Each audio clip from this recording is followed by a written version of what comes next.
What is going on, everybody? Voidlego here, back with a brand new episode of Umineko When They Cry. Last time on, we had yet another scene with a mysterious person still trying to escape from the same guest room as the person has tried to escape before, and they were able to go out into the hallway, but yet they were still chained up. They were still unable to truly escape, given only a string of hope, like that one story of the string down into hell as they try to climb up it. Kind of reminds me of that. But still, they are unable to get out of it, and they hear the laughter of the witch mocking them. We then move on to a conversation between Jessica and Cannon. As, you know, Cannon discusses his real feelings with Shannon and all that, but he alludes to something. Something about him still being furniture, something that's preventing him from loving Jessica. Then we cut to a magical scene. Or, well, it's not the order. Whatever. We cut to a magical scene in which Jessica, Shannon, Cannon, and George are all there. And it turns out that they must compete in some type of test in order for their love to bear fruit in the future. Is the impression I get. But at the same time, it seems like there's something preventing Shannon and Cannon from loving George and Jessica. Only one pair is able to go through with it. Not both. Only one. Which makes me curious. Which makes me wonder why. Why is it exactly these two pairs cannot get together? Why is it? There must be something other than furniture. They keep referring to themselves as furniture, especially with Cannon. But what does that mean? What does furniture really mean? You know, like, what is it that's preventing them? Preventing them from leaving the island and living to go have a happy life. Like, I feel like the one of the benefits of winning this competition is to ensure their future, yes. But there's something else. There is something else that is unable to make Cannon and Shannon able to love the other. Only one pair is allowed through. No one else. We also catched up with Cheek Beatrice, talking with Elder Beatrice, and her trying to understand the basics of magic, and she was actually able to do it. She was able to pull off the same trick Maria talked about before of having a candy in a little cup, which is very cute and very nice. And even in that magical scene, Chick Beatrice threw her hat into the ring as well because she wants the love of her father, Bador. Speaking of that, we also had a scene of a tragic scene, I would have to say, of Cheek Beatrice trying to, please her father, aka Bador, by making cookies for him. But he rejects it. He utterly, outright rejects it because what I got from that scene is that the reason why Bador rejects it is because it's reminding him of the past Beatrice, of his own failure of not realizing the truth sooner. You know? I feel like that's the reason he went off on Chick Beatrice, is because she wears the same face of his beloved, and it just reminds him of his own failure. And so he, in a very rude way, chases her off, pretty much, and all that. And then we have a interesting scene of him imagining Beatrice and Lonov and Virgilia and all of them, trying to comfort him, trying to think on the good old days, as would be put. But some comments I want to regard. One comment is why Bador is including these scenes, which is a good point from a narrative standpoint. The game board is Erika versus Bador. Why does Bador put in these scenes of him rejecting Chick Beatrice? What is the point of Chick Beatrice in the first place? What is the point of all this to come across with Erika Lambda and Burncastle? What is the greater overall narrative of it? I think the point of Chick Beatrice is so we can see the origin point of the original Beatrice and how she transforms into the Beatrice we see in the first episode, or episodes 1 through 4. Obviously, I feel like that's the point of Chick Beatrice, why Battleware created her, because that's still something we have to keep in mind. Battleware still created Chick Beatrice for a reason. He still created her. She is his piece and all that. So it's very interesting to consider why he would do that. What is their overall purpose of it? Another comment reminded me of Beatrice's view on love, especially in episode 2, and how twisted it was. About how love is only base desires on pure lust, nothing more. It's superficial, and she loves to see it when, it gets crushed in the end. And we had a great scene with Shannon protecting George from her, and she gets pissed off and all that. And that person, reminded me, how did Beatrice's perception of love get so twisted? Which is a great point, since, as we can see in Chick Beatrice, she still has a idealist view of love. She wants love. She wants to have it.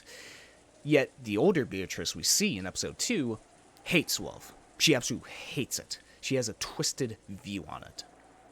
I remember back then of how I commented on it, and what I thought was why she had such a twisted view on love was because of Kinzo. Because what I theorized was Beatrice felt she was trapped in a cage. She was trapped in by Kinzo, who only desired her because of her beauty, perhaps. Because, he desired her so much, it felt like she was trapped within a birdcage, quite literally, as we saw back when Woza met with the actual Beatrice in the other mansion and all that. So I always thought that was the reason. Maybe it's something else. Actually, going on that Kinzo point, every time we see Battleware here, every single time, you know where he is? He's in the goddamn study. And because of the cloak he's wearing, and even the servants he has, with Kumasawa and Genji, he reminds me a lot of Kinzo. He just does. I feel like that's it is very overt that, Battleware in this episode is supposed to remind you of Kinzo. For God's sake, he is wanting Beatrice, who is lost to him. Right? But why is he doing this? Why is he kind of repeating this? Repeating the exact same thing his grandfather had gone into madness for. Pretty much, we could say, over Beatrice. Why is it happening the exact same way? That's a very interesting point to bring up of he should know this. He's seen it first. Well, I guess he never saw it firsthand of Kinzo, but he's heard stories. I mean, for God's sake, he's seen this game board over and over and over, for the past 5 times by this point. He should know how it drove Kinzo to madness, of lusting after Beatrice. So why is he repeating the exact same thing again? What is the point of it? Which is just very fascinating. It's I'm very curious on why that is. Why is Battleware repeating the same actions as his grandfather? And hell, even having the same servants. Is it really supposed to, is Battleware in those scenes supposed to be a fill-in with Kinzo? Is that it? A younger version of himself, perhaps? Maybe. I don't know. I truly do not know. Oh, also, someone mentioned that I should check out a couple characters' descriptions that have been updated. And one of those is Burncastle. With the victory of the human side, she should have achieved victory as well, but she seems unable to accept it. It appears that she is less concerned who actually wins and cares more about how brutal an end might be reached. Whoa. Therefore, hostile towards Bador as he attempts to end this peacefully, she attempts to use Erika to ruin this final game. Oh. So I guess Barncastle's aim has changed somewhat. Maybe she's unable to accept what Bador has accepted, like his golden truth. She's just unable to accept it. Okay, Rambler Delta. Because of the end of the game has been assured with the victory of the human side, she no longer stands in opposition to anyone. Oh. As a previous game master, she also knows the truth. It has taken a position of non-interference. Now she simply acts as a spectator, enjoying her beloved bird's contorted expressions. Beloved. And Erika. The witch of truth, temporary. She is also a detective and calls herself an intellectual rapist. Participates in Bador's game as a human side player. She possesses numerous skills that qualify her to call herself a detective, and these can even be elevated to the level of red truth when acknowledged by her master, Brincastle. Whether she wins or loses, this will be the last game, and there will be no further use for her. Interesting. Bador. The Endless Sorcerer and Final Game Master. He is the ruler of this game, the game board, and the territory ward. To prove that he has won Beto's game, he must take on the position of Game Master. By succeeding in this, his victory will be acknowledged, and Beto's game will reach its end. Because he knows the whole truth, he exists on a higher plane than all others. Makes sense. Okay, thank you for informing me about those descriptions. Those are actually very helpful to me.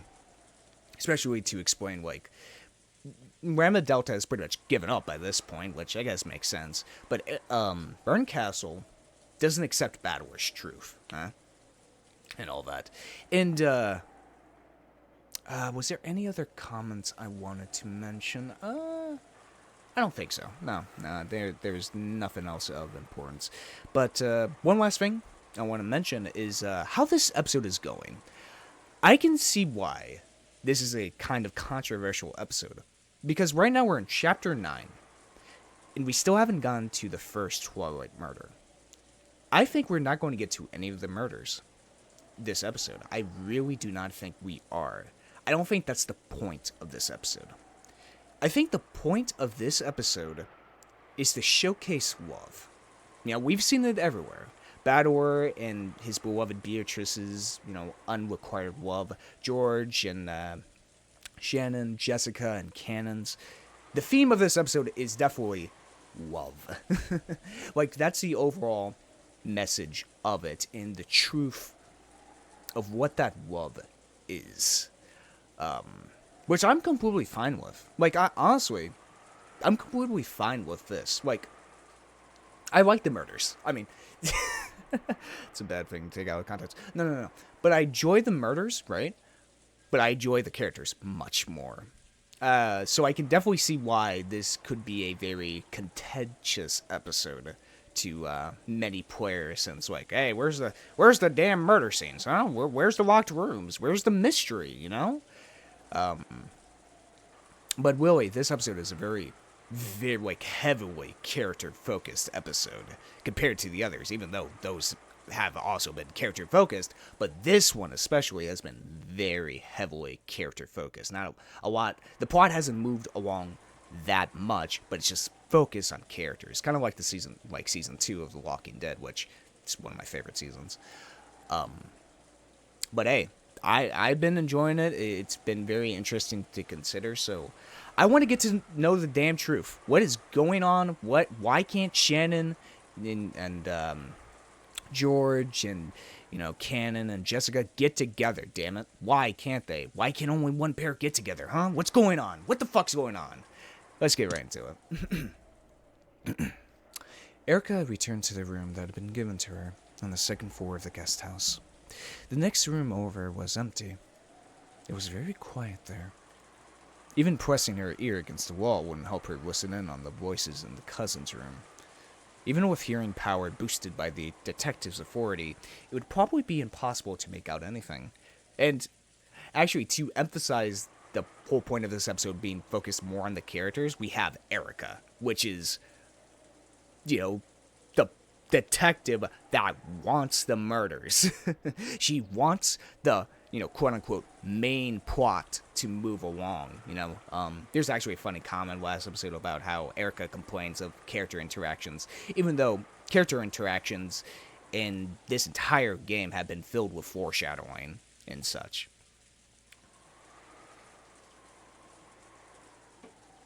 But she sees nothing but mere filler. You know what? That's a great way to put it. Erika is a person who hates quote-unquote filler. You know what? Let me go on a goddamn tangents real quick. Recently, in recent years, there has been the fucking use of filler. Of like, oh god, this scene is so boring. Can this, get this filler out, even though it's very important, character development. Let's move the fucking plot along. It's such a stupid, use of the word. Even though the word filler is because, most animes that catch up with the manga have to make new story arcs in order for the manga to accumulate more chapters in order for them to animate the anime. That's what filler is.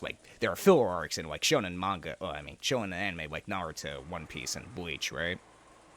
But now it's gotten to a point of man, I don't give a shit about the characters. Just tell me the plot. Just go, if that's, what do you care about? Go read the damn Wikipedia page. I hate people that say, oh man, this movie's so slow. Where's the action? Where's, just shut the fuck up and let it go. If you get to the end of the movie and you understand it, and you still complain oh, there was so much filler in it, even though it's important character shit. I just hate that. I hate that damn excuse people use. Anyway, possible to make out anything. This room was the farthest down the hall, a long way away from the cousin's room. 前回は私の部屋はいとこ部屋の隣だったのに。なるほど。今回は私の部屋を遠ざけてきましたか。ゲームマスター権限で許された範囲の初期配置の変更です。妥当な処定かと。まあ、その方が私もいいです。あのクソガキどものトランプで遊ぶ黄色い声なんて聞きたくもありませんから。Now you're gonna sweep, you're gonna skip past the filler, huh, Erika? This whole time, Erika had been facing the desk and working on something. She was preparing some of those packing tape seals from before. She had asked Kumasawa for the stickiest tape in the place. She drew a complicated signature that could not be counterfeited across it, with a permanent marker that began making notches across it. This way, if she ever wanted to prove that some opening had remained closed, she could stick this tape over it, creating a powerful seal equal in strength to the Red Truth. These menacing seals had cornered Natsuhi so thoroughly in the previous game. Wow, they even made an entire spray for it. これいかがしましたか？やられました。バトラめ、周到ですね。Erika grimaced and showed the piece of packing tape she had torn off to Dlanor. At a glance, Dlanor couldn't tell what had annoyed Erika. However, as soon as she held it, she realized the difference right away. これではダメです。Ah, sucky tape. ええ、粘着力ほとんどないです。これじゃあ赤き真実には至れない。Even packing tape can be of low quality and sometimes gets weaker with age. The tape Kumasawa had found was a bit too weak even for normal use. It wasn't nearly sticky enough to be used as a detective seal. きれいに剥がすことが可能です。Tear it off clearly and put it back on. これでは封印を示す証拠にはなり得ません。バトラもそこまで見下げ果てたほど無能じゃないってことですね。 Also, you see that painting in the background? I wonder if that painting is like from Higurashi, because it kind of looks familiar. Like I recognize that as like a background from Higurashi. Maybe I'm just crazy. It's just a picture of a damn forest. おそらくゲームマスター権限でこの島のすべてのガムテープに干渉したんでしょう。 God, this really is reminding me of like a D&D session. So like, can I find any tape? No. Really? There's no tape on this island? No, there's no fucking tape doesn't exist on this island. Fuck you. That type of D&D shit. Letting Erika get her hands on packing tape gave her a fatal weapon to use against witches. The previous game had proven this fact. And so Battleware had removed that weapon from the entire mansion. おそらくガムテープに代わる品も全て干渉を受けているに違いないです。ですね。ま、良かったことにしておきます。おかげでこの冷たい雨の中、みっともない姿で外壁を這い回らなくて済みますから。 Yes, keep your elegance, Erika. Erika tossed the packing tape aside carelessly and flopped Spread Eagle onto the bed. 事件が起こるのをパイプ吹かして悠然と待つのも探偵のたしなみですし。 Yeah, fair enough. あんたもどうせ第一の番が発覚するまで出番ないんですから、どこかに姿消して一服でもしてたらどうですか？ Go take a smoke break. 私の顔なんか見てても疲れるだけでしょうし。 Oh, also, one thing I also mentioned. First Umineko episode in October. Woo! Spooky. タバコは吸わないです。子供ですので。そうですか。私は吸いたいです。出演者たちが歌うほどの気分を爽快にさせる効果があるならの話ですが。 You're more of a drinker, Erika, just like Rika. ご機嫌が優れられないようです。そう見えます？ Erika answered lazily, still looking up at the ceiling. That in itself was half an answer. The silence between the two was filled by the sound of the wind and rain. It was so quiet that the sound of the ticking clock rang out clearly.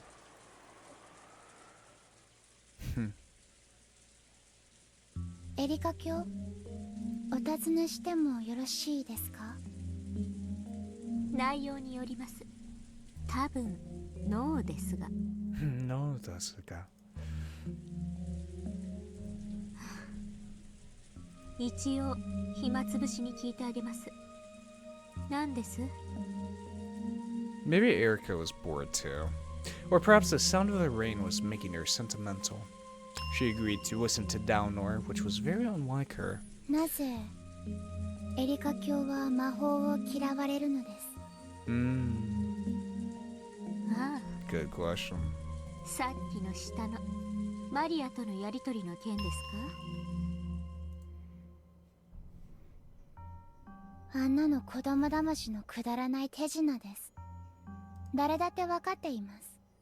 ああまでして幻想を打ち砕く必要があったのですか？ It's a great point. Really, no point of that argument at all. 私にはわからないです。 Erika didn't need Dlanor to tell her that it had been a childish fight. 自称知的蹂躙者としましては、 Yeah, 魔 great 法 title. なんてもので真実をうやむやにすることが許せないわけです。それを暴くことに優越を感じられているということですか？私には他の感情が感じられます。 More anger. 他の感情？何です？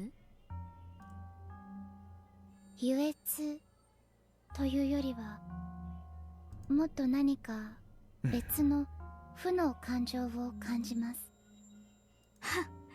やっぱりあんたはただの殺人人形です。その目も節穴みたいですね。失礼しました。許してほしいです。 Erika rolled over, grumpily, turning her back to Dlanor. So Dlanor couldn't see her expression. Even so, for some reason she could guess that this completely unobserved expression was one of pain. Interpreting this to mean that Erika wanted her to go away, Dlanor gave a bow and made to leave. Then Erika suddenly spoke.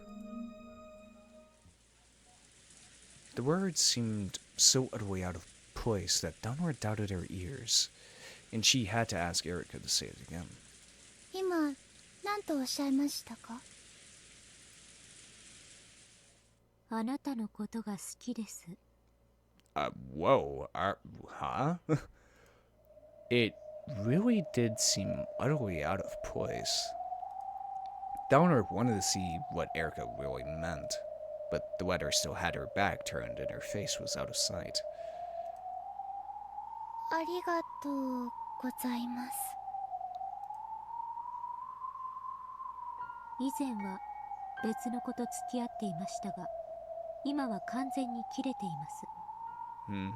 周りの人たちは僕たちを妬んでありもしないことを言いますが、気にしないでください。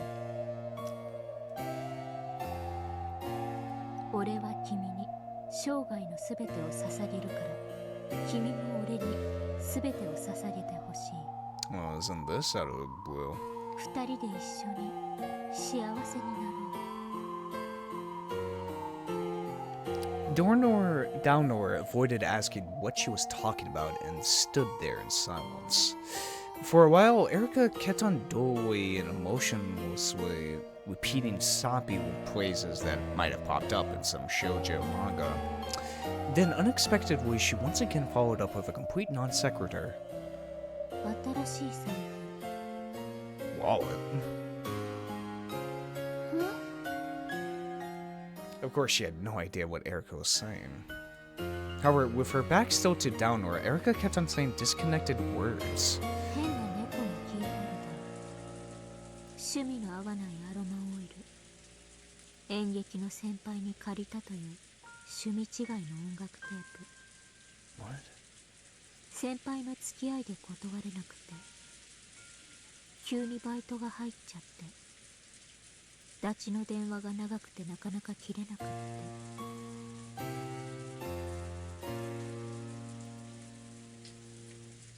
Made too much curry.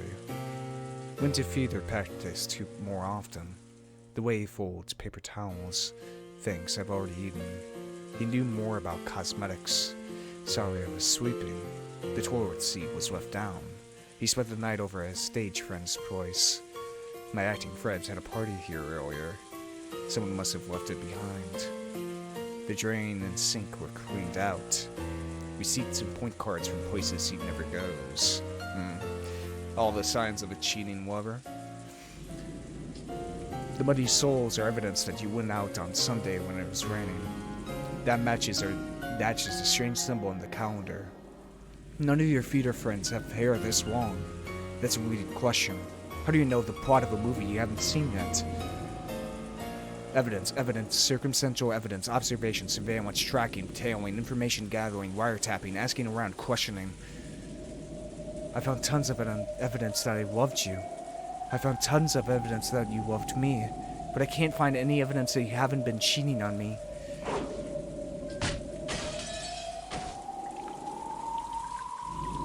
Give it a rest. If you love me, then trust me. If you can't do that, then you don't love me anymore.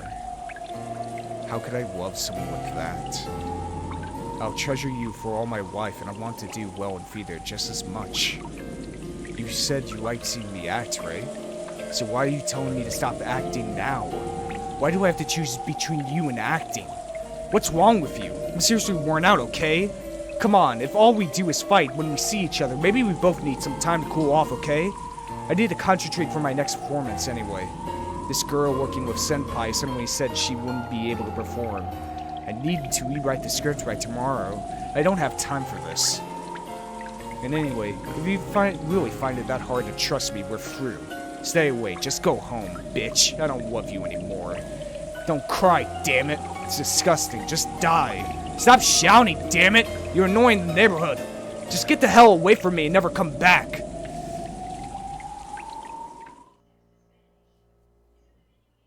Damn. 愛がなければ見えない？逆なんですよ。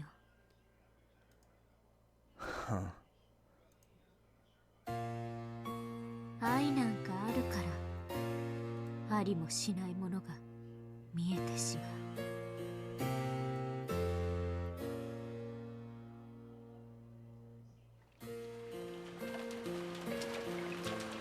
It's nothing more than an illusion, one that no one but you can see, and one that even you can never touch.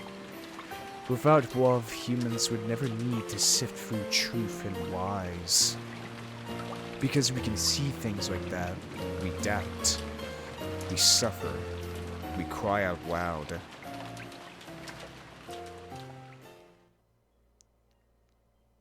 Huh. 私は今幸せです。仮とはいえ真実の魔女になれて。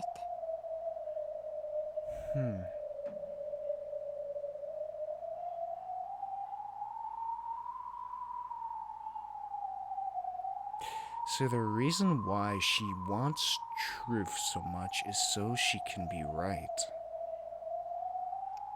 Because in the past, when she was suspecting her boyfriend of cheating, she started seeing things that weren't there. I guess that is what love does to you. Sometimes, yes. While on YouTube, seeing things that don't exist, you know? That's what love is. You know, love is such a interesting emotion, you know? It truly is something that's not physical. It's there. We all know it. But yet, we can never touch it. We can never truly see love, you know? But we wear love. We build with love. We talk with love. And all that. So I guess the reason why Erika hates magic so much is that it disproves reality. That it if I'm getting the yeah, I think what it is that like she just wants to be right. She wants to be right. She worried so much of being cheated on that she drove the person she loved away.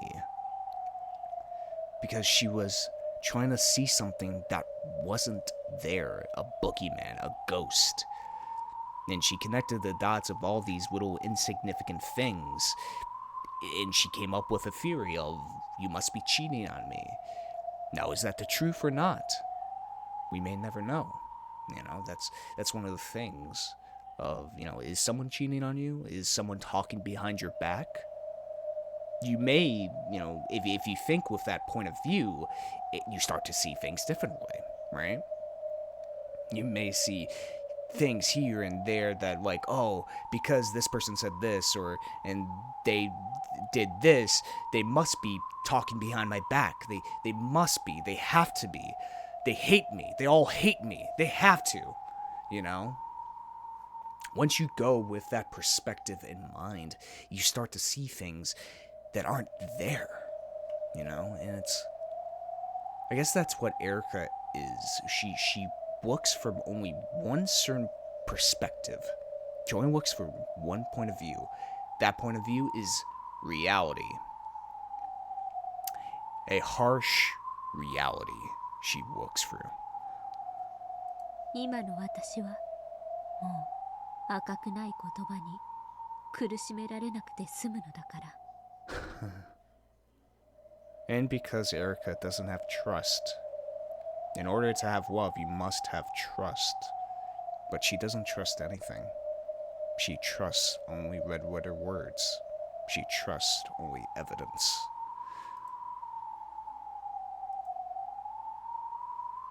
あんたなら私のエンドゲームどう返しますか？私ですか？あの凡庸な男じゃゲームの相手は務まりませんでしたから。あんたならどう返してくれるかと思いまして。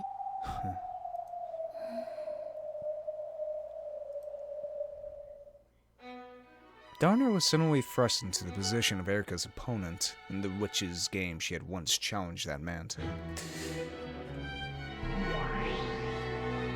Dlanor shared in the fragment of Erika's past and was made to grasp the full situation. The board was reproduced in full inside their heads. Oh shit. The situation was one-sided. Erika's side had constructed a blue truth based on countless bits of circumstantial evidence, had turned all those into pieces. It was already cornering the opponent. For some time, Dlanor fought in silence. It announced her by the book response. 初手、私が浮気している証拠の提出を要求します。 Yeah. 青き真実で反論。構築に状況証拠、物的証拠を84点提出。青き真実で反論。今も愛し続けている状況証拠、物的証拠を6点提出です。グッド。青と青では相殺ですが、構築する駒の数が圧倒的ですね。When both opponents meet with the blue truth, the decision is almost always based on which side has more pieces of evidence, regardless of the actual circumstances. This is especially true in the human world, yeah? So by the same rules, Erika would win. 1点先取。次なる手は攻守逆転を狙います。逆にエリカ卿が浮気をしていない証拠の提出を求めます。パーペチュアルチェック。お互いが同じ質問を二連連鎖する千日手となりますから禁じ手です。では証拠なくも現在もエリカ卿を愛していることを率直に表明します。Yeah. 赤き真実でないから無効です。仮に赤かったとしてもそれステイルメイトです。私に反論する手がなくなりますから。Dlanor remained silent for a while. Then she coldly responded to Erika's moves, till they reached checkmate.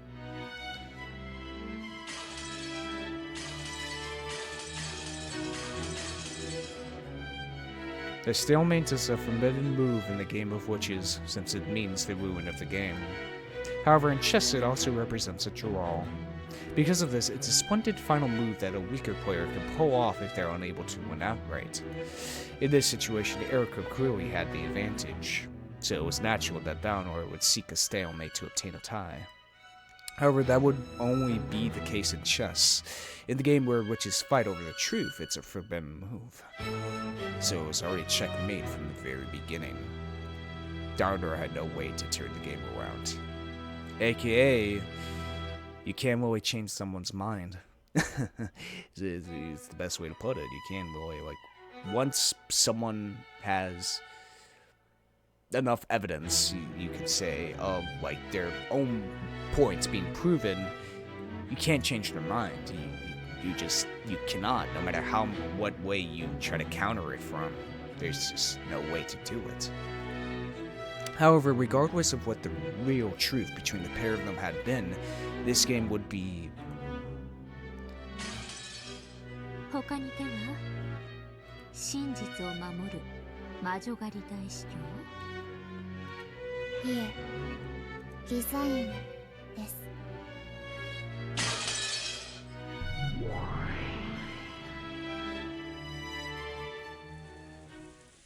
ね、ほら。Erika succeeded in crushing her opponent with the truth she espoused. That her former boyfriend no longer loved her and was cheating on her. Her opponent had no way to argue back. After all, humans are not allowed to. A splendid game. A splendid finish from a superior position. Regardless of the truth of her opponent, Erika could win. A splendid victory. Dlanor could only respond with silence. And with that, Erika spoke no more. She was probably done talking and wanted Dlanor to leave. Dlanor understood this, but even so, Before leaving, she wanted to tell Erika one thing. 見事なゲームです、エリカ卿。探偵は勝利して当然ですから。あなたはベルンカステル卿の駒になる以前から実に見事な青き真実の使い手です。しかし、エリカ卿、 How do you really win in this case, Erika? 人間に許されるのは青き真実だけです。そして青き真実に反論できるのは赤き真実だけです。そして赤き真実は人間には許されていません。ならばどうやってあなたのお相手は彼の真実を示せばよかったのですか？さあ、赤き真実に時に勝るとかいう例の黄金の真実とやらでも持ち出したらどうですか？ゲームは確かにエリカ卿の勝ちです。しかし真実の守護者として申し上げます。何です？どうせ不愉快なことでしょうから、それを言ったらとっとと消えてください。はい、確かにこのゲームはエリカ卿の勝ちです。しかし私が示したあなたを今も愛している青き真実の証拠6点は未だ否定されていません。 Yeah. あなたさえ人間、それを否定する赤き真実を使えはしないのです。探偵権限で84点の証拠を赤き真実に後に昇格させました。我が主のお力によって私は人間にして人間を超えた存在、探偵にして魔女、真実の魔女フルドエリカです。他に質問は？捨て台詞は？ありません。それでは失礼いたします。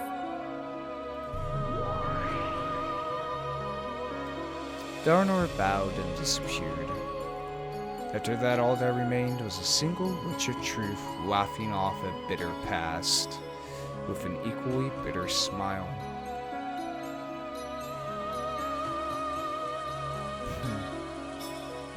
Judging by the bedside clock, it was almost exactly 12. さあ、一寝入りさせてもらえますか。いよいよ2日目、10月5日の幕開けです。今頃どこかで今回の殺人が起こっているんでしょうかね。今回の犠牲者さん、せいぜいいろいろなダイイングメッセージをよろしくお願いしますね。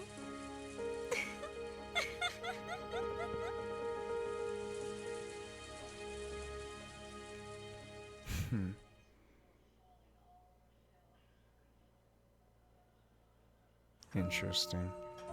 Interesting delve into Erika's past and how she proved the truth. Oh, all right. Anyway, very interesting delve into Erika's past. It's very interesting. She says later on she made sure to make all 84 points of circumstantial evidence and evidence, red truth. I feel like that's a metaphor for, later on in life, after you're past like a breakup or something, you engrade the so-called truth in your mind as reality. Like they had to be cheating on me, and eventually later on, it's your reality. You view the world with that reality of your spouse cheating on you. Did they or did they not? Who knows? What's the actual truth about it? But within your own mind, you see it as, the red truth. It's very interesting. It's very interesting. But the reason why Erika gathered all that pieces of evidence was because of love. She wanted to trust her boyfriend, She wanted to make sure she, he wasn't cheating on her. The reason why she gathered all that evidence in order to have that game with him was because of love, You don't want someone cheating on you because, well, you have love for that person. And you feel betrayed. あなたの人生を最後まで支えるパートナーの話なのよ。Oh. そうだよ。Oh, shit. 生涯一緒にいたい女性なんだ。だからこそ真剣に決めなければいけないんでしょ。どうしてそんな軽率に。Ava and George could be seen beneath the eaves of the guest house. George had revealed his engagement with Shannon. Ava's anger had exploded almost instantly. This had been no more than George had expected, so he responded with an ice-cold calm. まさかもう関係を子供ができたとか言われて結婚を迫られたんでしょう。失礼だな。僕は婚前の貞操は厳しくあるべき主義なんだ。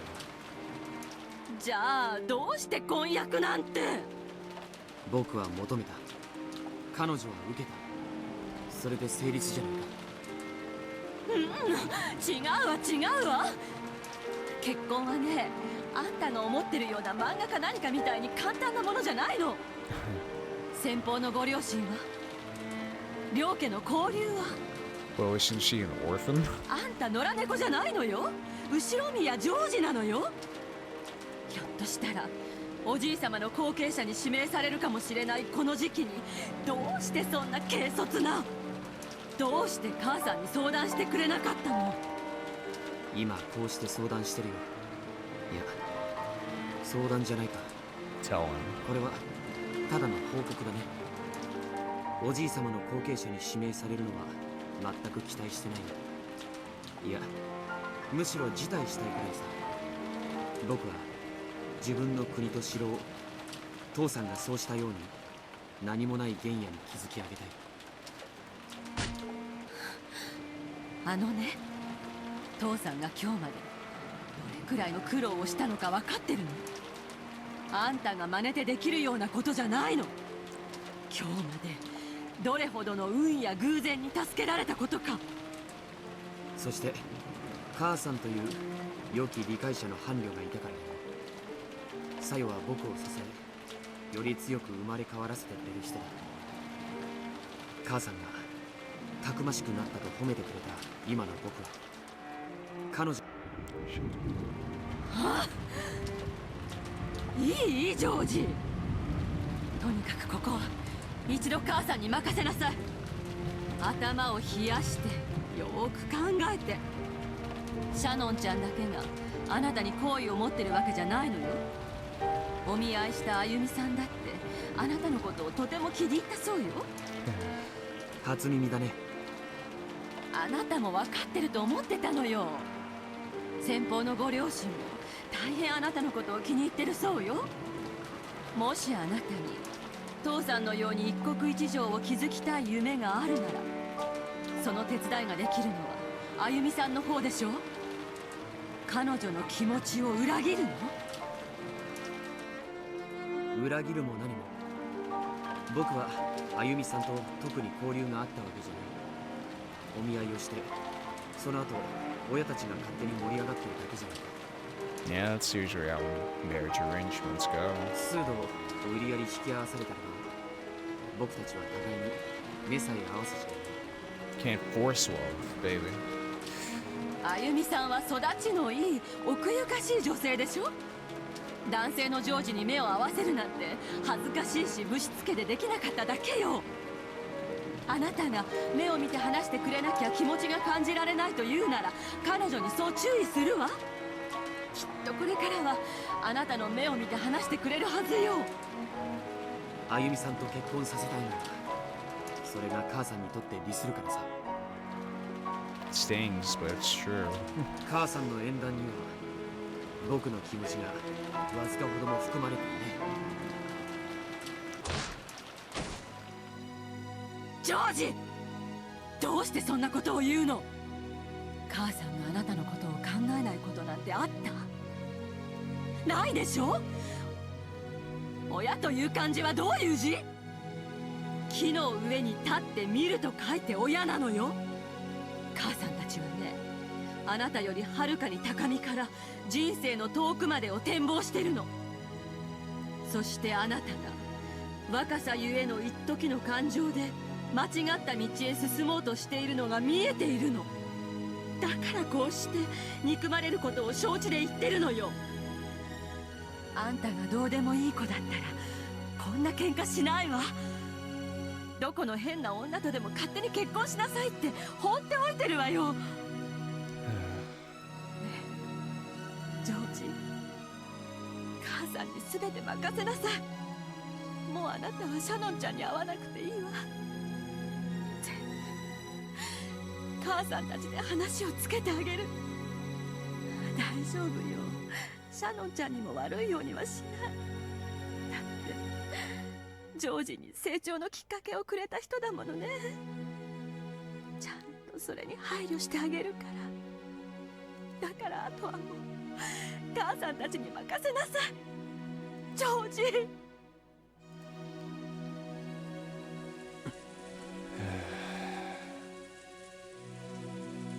Ava loves her family.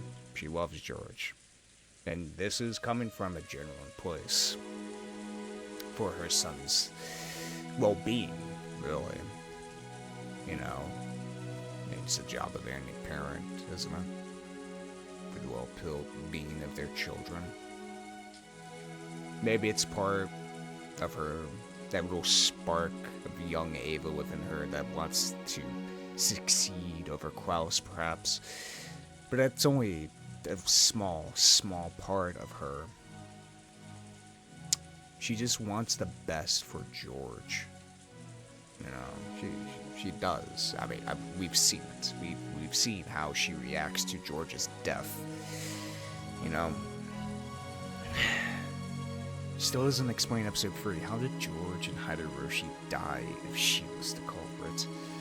But besides that, it's what we've seen from her, what we've observed from her. She loves her family. She truly does, you know. We don't need evidence for that, you know. We don't need red truth for the emotions of these characters. We just know it, you know. We feel it. Sometime during Ava's rage, tears had started to drip from her eyes. As though those tears had caused him to hesitate, George turned his back and sagged his shoulders. Even George is a child of man, after all. Though he understands that marriage requires nothing more than the love of two people, he can't get over his desire for his parents' acceptance. And so he is trapped between the tears of the mother who has always helped him and the fiancé he chose. Or is he? もういいよね。そろそろ。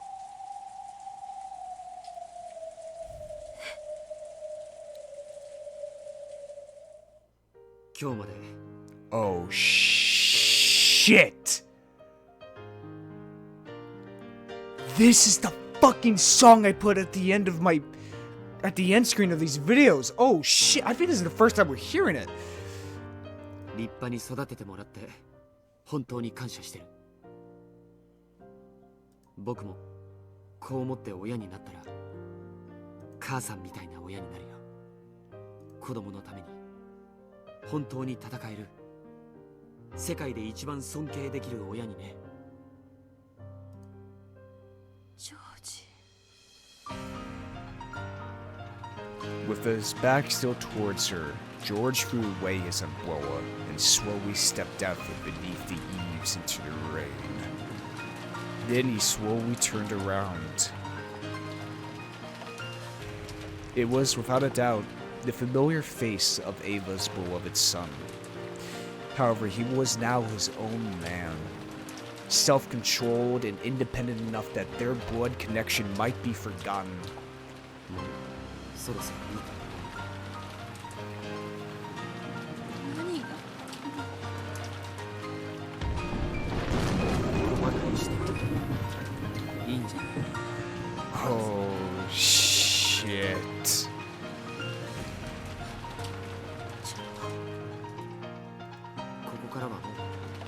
親子の関係はなしで話そうじゃないか。僕はジョージ、君はエヴァ。親 Damn. だからどうこうというのは抜きにして、互いの立場から本音をぶつけようじゃないか。君が僕を望み通りの相手と結婚させたい理由は、経済的事情、世間体、それから未だいさかいのなくならないおじさんたちへの見栄、それ以外に何も。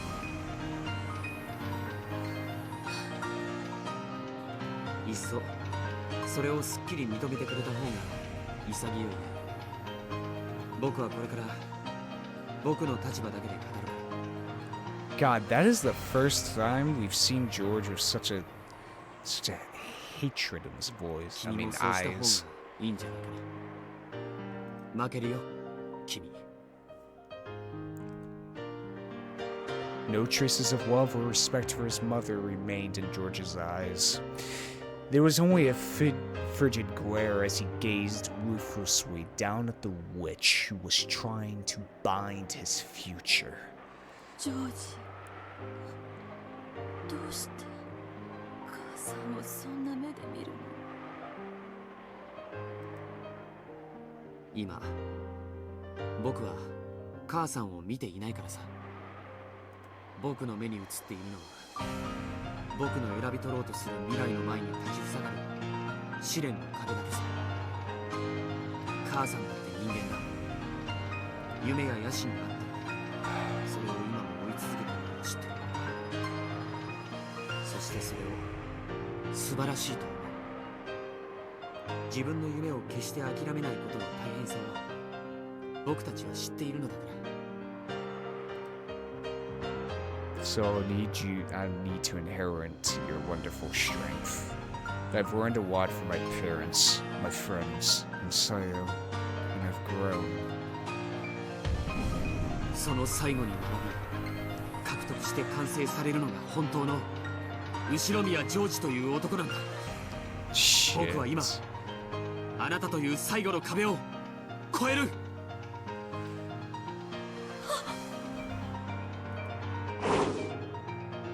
Oh shit. 何？ Eva had disappeared. The pouring rain rendered evenly across the ground everywhere. No, it was blocked very slightly in one place. However, there was no one there. Sitting in the ground isn't the only way to block the path of the rain. Then, could it be?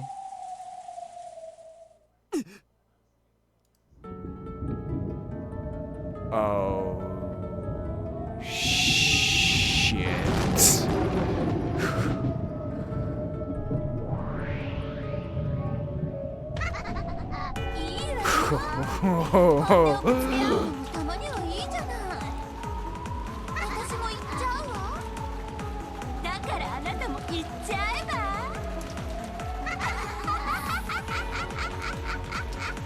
Son of a bitch. In the rain-filled sky with a moon that shouldn't have been visible behind her was the golden witch of the future who had finally obtained everything of the Umineko family. Even the drastic change in his mother's appearance didn't faze George. On the contrary, he seemed to be moved by her boldness, because his mother had honestly and truly displayed her true nature. This way, I can confidently show her my true self. 行くよ、母さん。 Oh shit. そしてエヴァ、これが僕の君の束縛から踏み出る最初の第一歩だ。第一歩。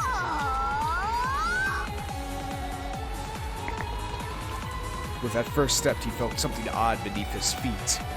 He knew that this sticky sensation, different from that of mud, represented his mother's arrogance, trying to prevent him from making that first step.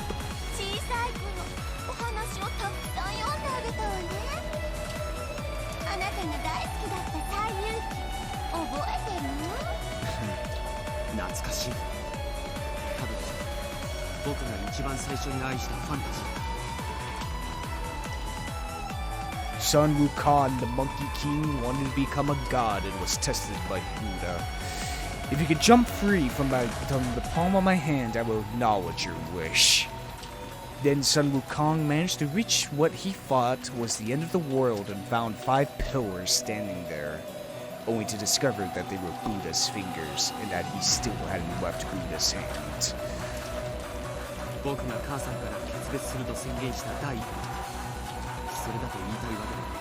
Interesting that Ava Beatrice is used to represent Ava's true feelings, which is what I've always considered what Ava Beatrice is. Maybe that's what witches are. Is the true self, maybe our most base desires made manifest. Maybe that's what witches truly are. Is that what they are? Are they just representations of us, just at our most basic human level, that we liken it to a witch?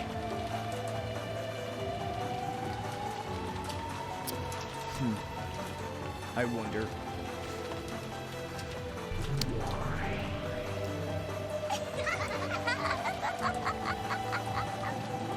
あなたの反抗も葛藤も苦悩も困難もすべて私がすでに通ってきた道、あなたのその第一歩など私という人生に飲み込まれる程度、いつまで目を背けてるの？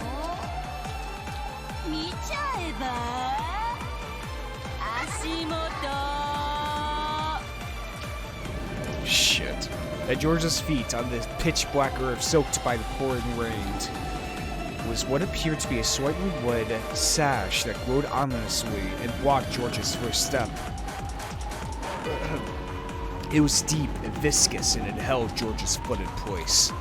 From Ava's perspective, as she gazed down from the sky, it looked like a vast red spider web that radiated out with George at the center. Son of a bitch. A web. これが僕さ。生まれた時から数々の習い事で縛り付けられ、あんたの野望のためだけに育てられてきた僕の姿さ。いいえ、それは違うわ。なら分かるようにしてあげる。見せてあげる。そして悟っちゃえば。 Shit.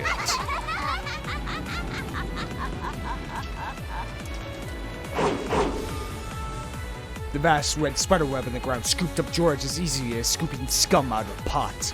Then it lifted him up in the air like a deer caught in a net and swung him about. Laughing insanely, Ava was as innocent and cool as a grade schooler happily swinging about a bag filled with her gym clothes.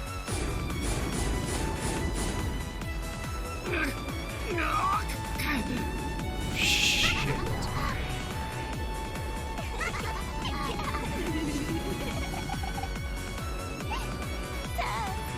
思い出してごらんなさい。火曜日には何があったのか。 Tuesdays. Shit.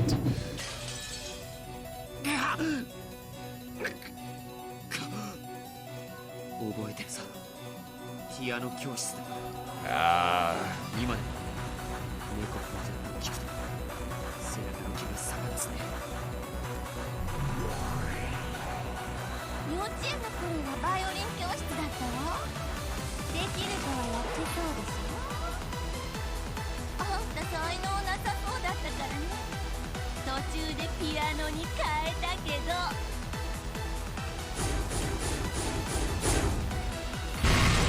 God damn. What George was forced to go through as a child.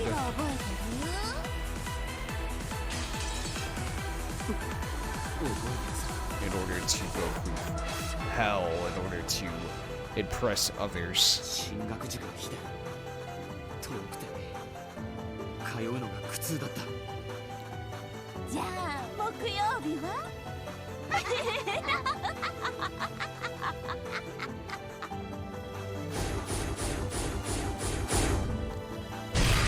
God damn.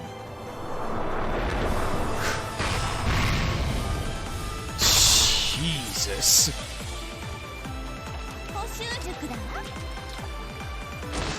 記科目は苦手だったのよね。あなた応用はできるのに暗記は苦手な典型的なやればできる子だったわ。痛烈だね。子供が三者面談で言われて一番イラつく言葉だ。馬を水場に連れて行くことはできる。水を飲ますことはできない。イギリスの格言だね。あなたのやる気を出して維持させるのが一番苦労したわ。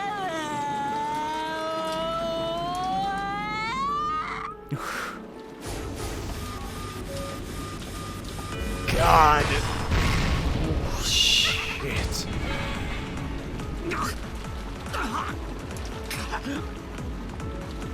George was bound hand and foot by the red spider web reduced to the witch's plaything.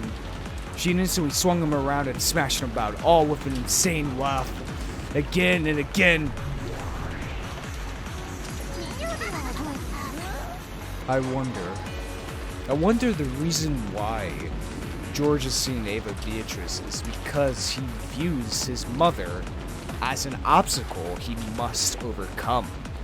That's why he's seeing her as this.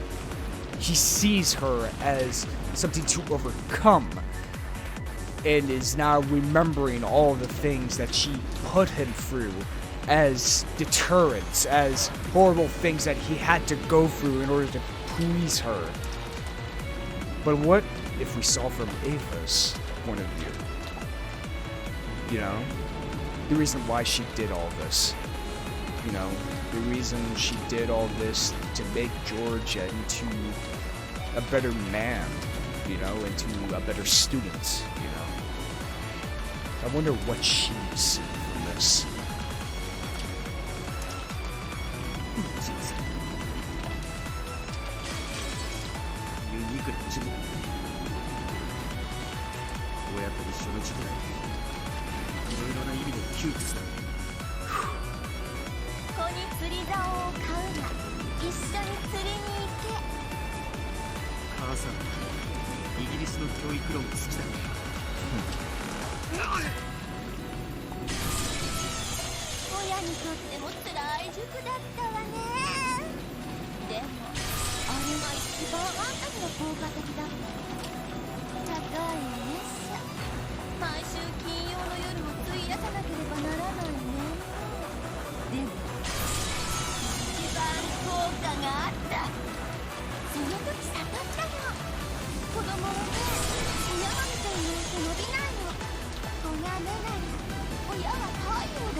Damn.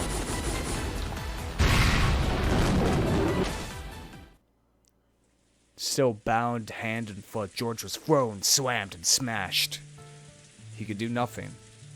He was still like Sun Wukong, unable to leave the palm of his mother's hand. However, since he wouldn't surrender, he could still show resistance at any time.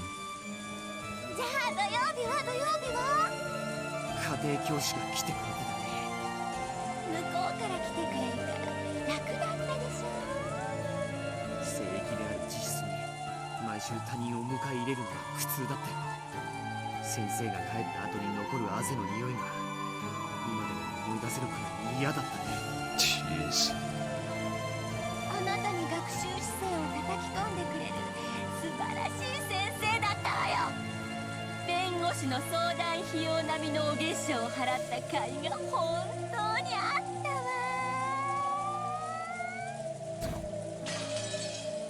そして迎える日曜日と塾の予定がない月曜日だけが僕の声は皮肉だね。火曜日から土曜日までの塾が僕を押さえつけてきたのか。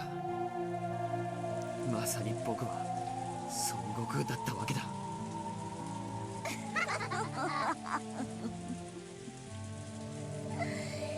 そうね。私の手のひらから逃れたいなんて思い上がりはお釈迦様にご行さんで潰してもらうといいわ。 Sun Wukong, who wanted to become a god, was crushed by the 5 mountains of fire, water, wood, metal, and earth and sealed away. These are the 5 elements that the days of the week, Tuesday through Saturday, are named after in Japanese. Wow. Knowing now did George, who had always admired Sun Wukong, recognize the screwness of ironies. 思い上がったあなたは孫悟空と同じに少し反省とお仕置きが必要だわ。あなたが改心したら私が解放してあげる。それは解放じゃないね。洗脳だ。何も考えなくていいの。ママに全て任せちゃえば。 Truly the fight between a son and an overbearing mother. 私があなたの全てを決めてあげる。それがあなたにとって一番素晴らしい人生なのよ。 Trapped within a web of spider web.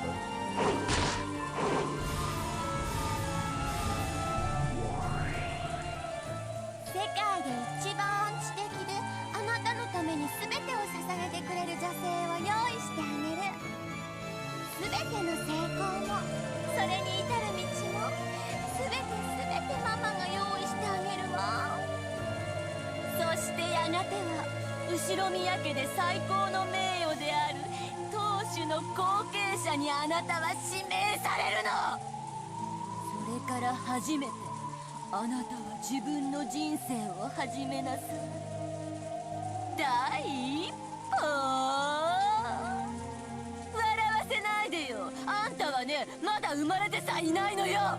これはあんたを捕らえる私の巣じゃないわ。 A womb あん instead. たを慈しんで育む私の子宮の中なのよ。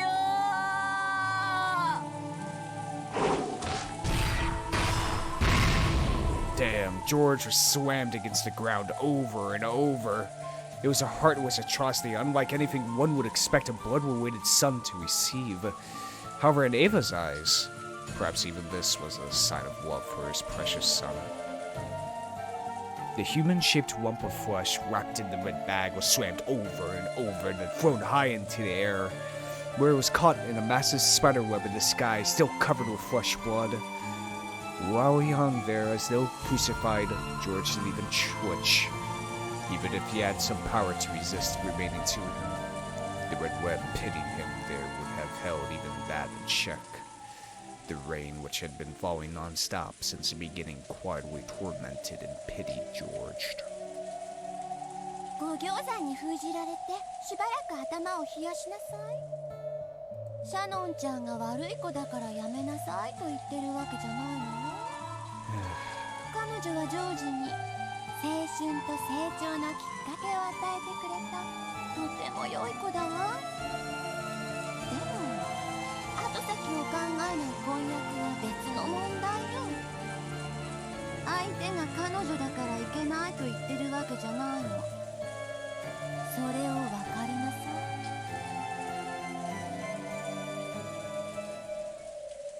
友を責めるな。行為を責めよう。だね。 Oh. これもイギリスの格言だ。本当にあなたは賢い子に育ったわ。いいえ、育っているわ。私のお腹の中でね。 Wow. もう少しじっくりと育ちなさい。 This surely is Ava's true feelings. She still wants her son to be by her side. お仕置きは終わりよ。 The spiderweb released George reluctantly. Then it flew him to the ground beneath the cloudy sky. ありがとう、母さん。It was all George could do to get up on his hands and knees. Though he wiped the mud away and stood his ground, he still couldn't raise his head. これまでの全てが僕を思ってのことだったんだね。ありがとう。本当にありがとう。そうよ。今は憎いでしょ。でもいつかきっと感謝するわ。私がどれほどあなたを愛していたかをきっと理解する。火曜日から土曜日までの連日の塾での縛り付けも Tuesday until Saturday, jeez. Just as a kid, too. It's a lot. 僕を立派な男に育てようという母さんの努力だったんだね。これもイギリスの格言よ。子供を幸福で包むことが最高の教育。ありがとう。だから僕からも母さんに何？全ての木に斧を一撃ずつ加えても一本の木も切り倒せはしない。 Ooh. 何？それはどういう意味？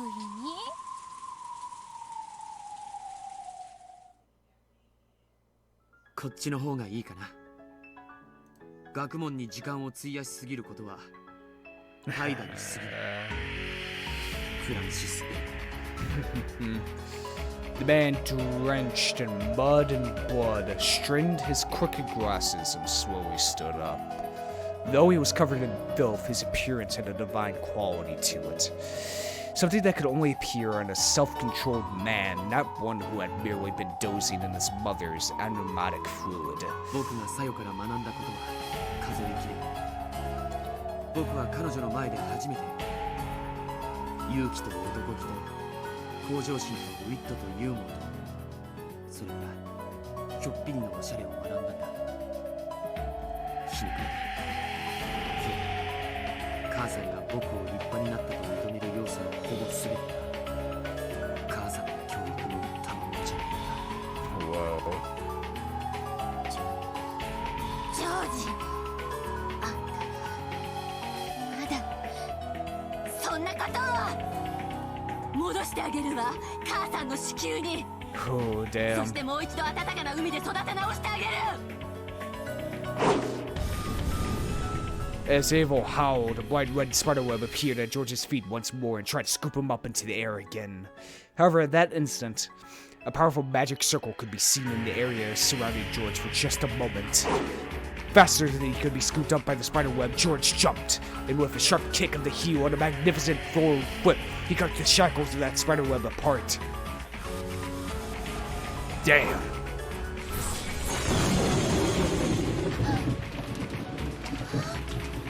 That smooth movement proved that he had possessed the power to escape from the shackles all along. He had willingly allowed himself to be bound by that web. 母さんのこれまでの恩を一つずつ痛みで相殺させてもらったおかげで僕も親離れがきっちりとでしたが必要だね。たまには親子喧嘩。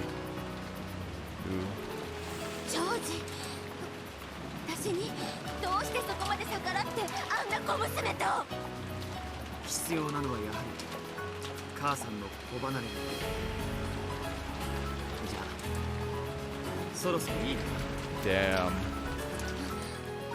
何がよ。そろそろいいかな。反撃しても。 Oh shit. Whoa. The currents of spiderwebs that Ava shut out in the fence were all too slow. George weaved through them in one instant, and the next he was right behind her eyes.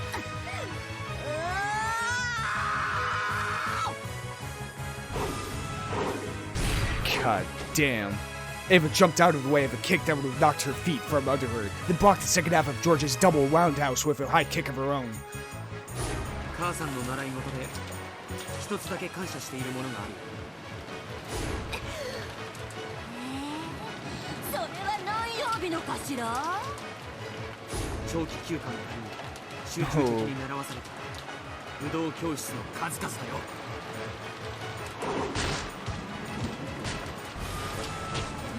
God damn. 嬉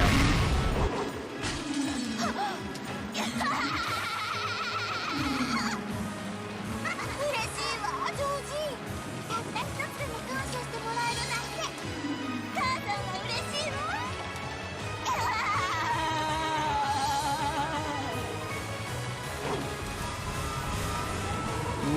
shit. Ava's swift feet flashed like lightning. Whoa, whoa, whoa, mid-level attack. Then George's head fell forward. She caught it in both hands as though she was about to smash it against the ground. It was then met with Ava's knee as it rose like a bolt of lightning from the earth.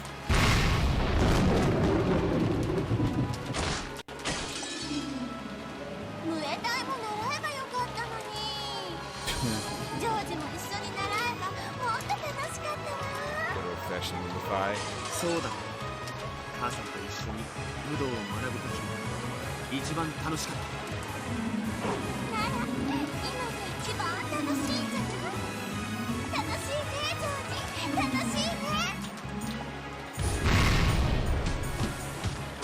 God damn. Man, this really is a shonen murder mystery. God damn. 母さん、息子と遊ぶのは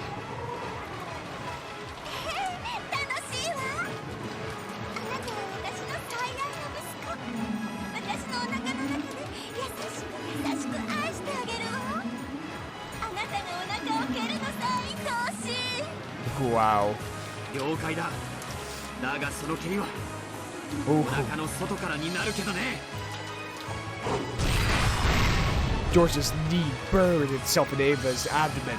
An instant before she felt the pain of that fierce attack, Ava watched her son's kick with a proud smile and then vomited.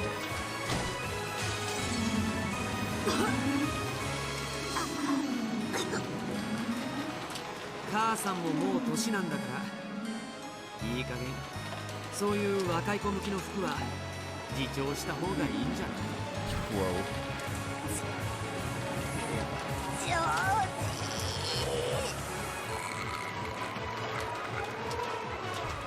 Her chin still covered in vomit, Ava looked up at George in twisted anguish. She could see how pathetic her face was by a reflection in his glasses. 母さんと一緒に子供時代とお別れしよう。 Damn.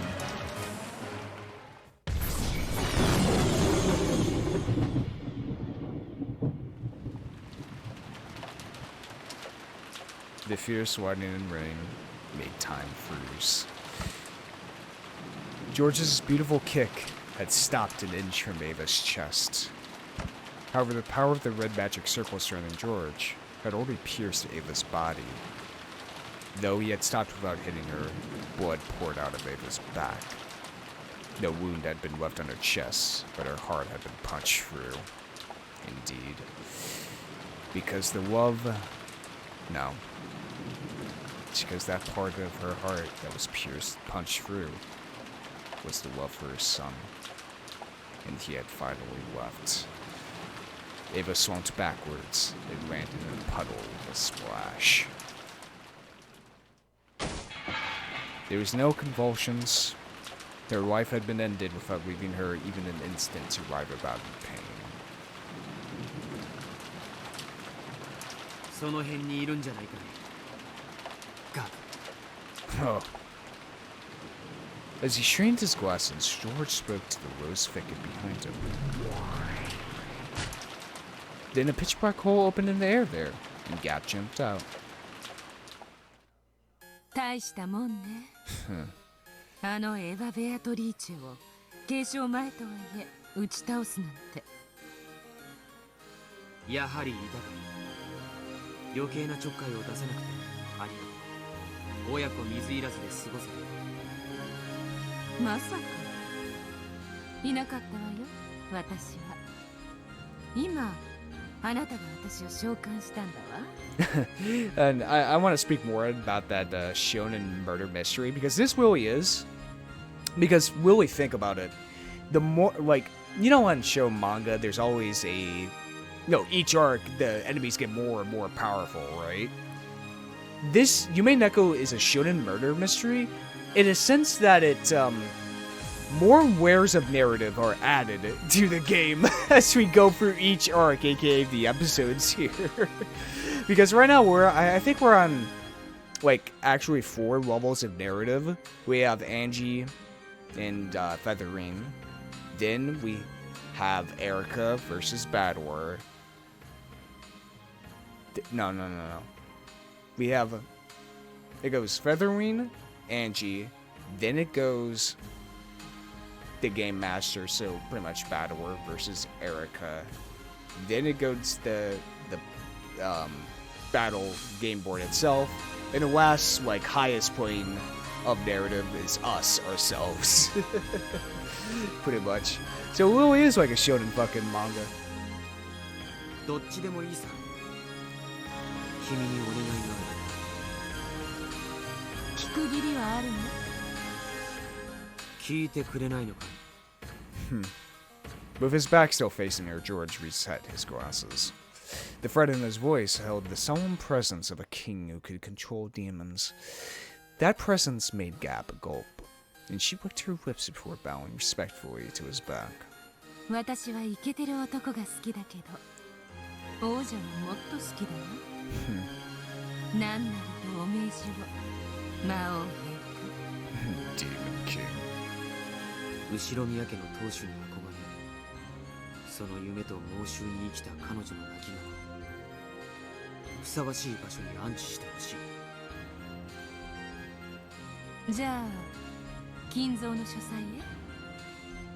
いや、貴賓室がいいな。 VIP room, huh? 屋敷の2階のあの開かずの貴賓室。あの部屋ね。了解したわ。ジョージ。 Huh. Gap approached Ava's corpse and Welly tapped the ground with her right heel. When she did, a large hole opened up, swallowed both Gap and the corpse, and closed. After a while, a small hole opened in the air. And the staff Ava always carried, marked with the one-winged eagle that symbolized the Ushua-Mira family's leader, was spat out into a puddle. Because the corpse would no longer have any use for it. George slowly approached that staff. It stepped down hard on the tip. When he did, the staff spun violently into the air, and after passing by the blue moon that honored the Demon King, it flew into George's outstretched hand. Oh shit! What? The instant he grasped it, another fierce lightning bolt landed nearby, and by the time the flashes appeared, the staff he held had become a spray of gold butterflies and vanished. Okay. It was as though George had crushed the staff out of existence.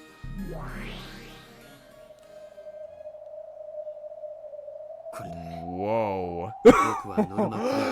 Whoa, okay. 次の人に番を譲るよ。自分の母さんを手にかけるなんて。Wait. 自分を世界で一番最初に愛してくれる人であり、そして一番最後に決別すべき人だ。Is this part of the fucking test? To show how much their love matters? それが家を出るということだよ。これが僕が作用をめとるために見せられる勇気だ。ジョージ様。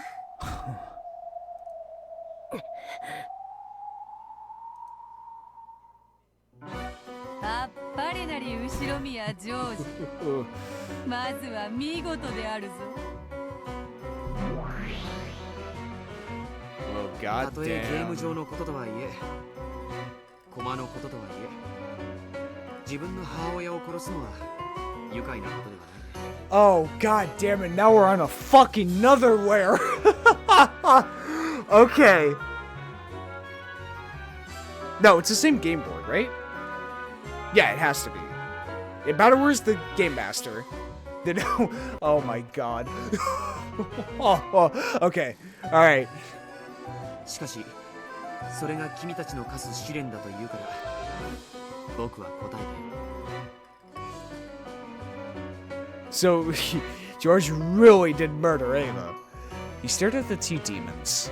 The demons looked at each other and showed their surprise with their now familiar exaggerated gestures. 素晴らしいわ。なんて見事なそうだねフルフル。ジョージ君の決意は本物だ。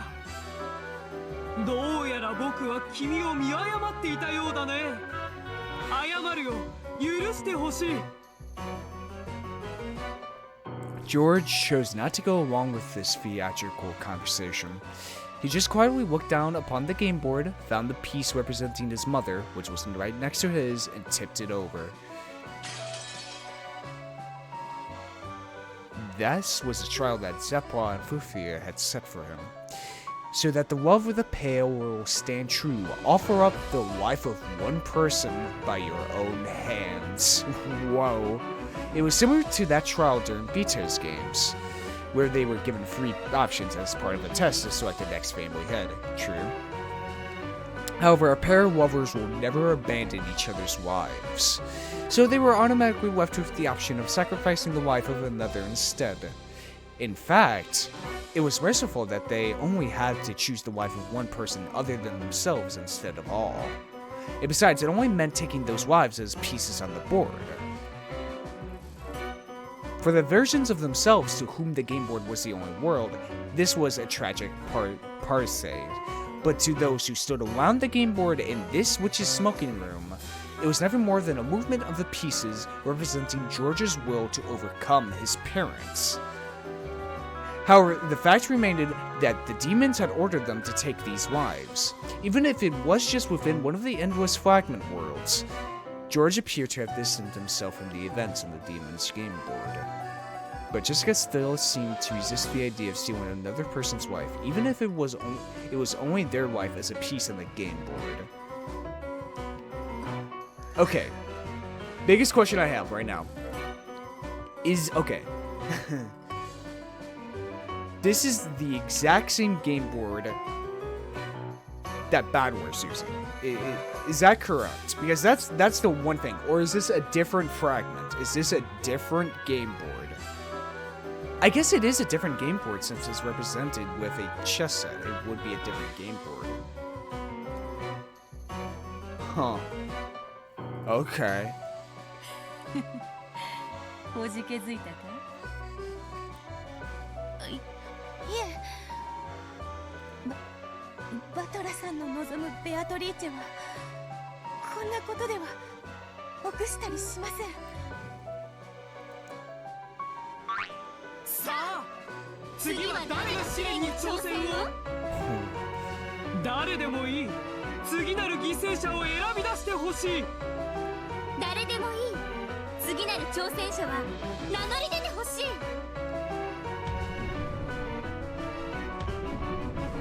Shit. 誰も名乗り出ないなら僕の勝ちということだね。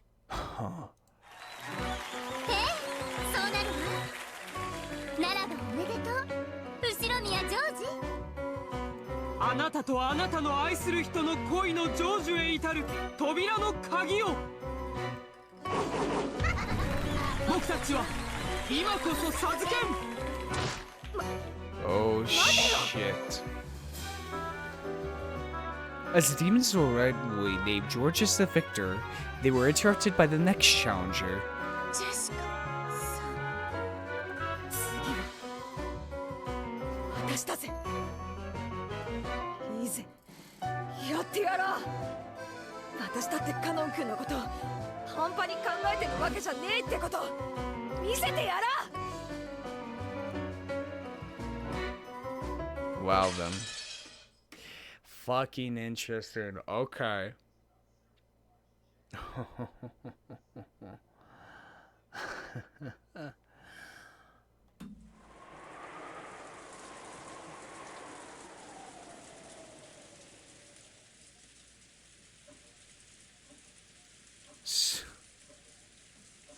Okay. Well, I mean, I guess we just have to wait until the next morning to see if Ava's actually dead or if that was a different fragment. Now, the more I think about it, it's probably the same game board we're on. So what does that mean? What does that mean? In the context of the other games. True, this is Bad Wars game board.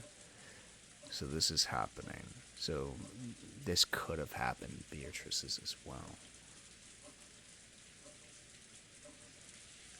Huh. George murdered his own mother by taking her piece off the board. Fucking fascinating. Okay. As usual, this year's family conference was getting bogged down. Everyone had decided to cool their heads for a moment, and a short break had been agreed upon. The four siblings could say whatever they wanted, but Natsuri and Kyrie, for example, were outsiders and found it difficult to speak freely in this sort of atmosphere. A conference where you aren't allowed to say what you want can be tiring, even as you just sit there quietly. Even Kyrie couldn't help letting out a deep sigh.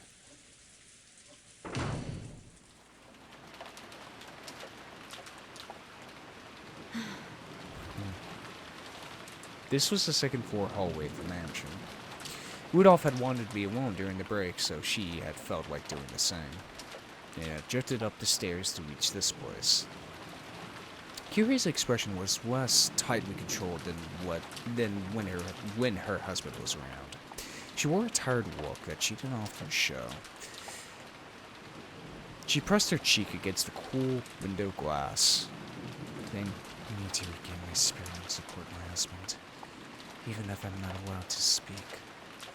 That's the duty I've won.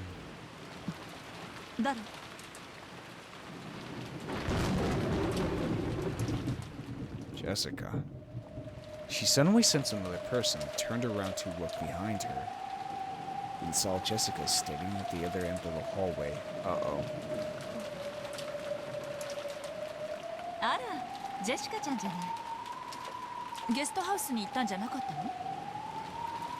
ちょっと本を取りに自分の部屋へ戻ってたんです。そう。ゲストハウスに戻るとこ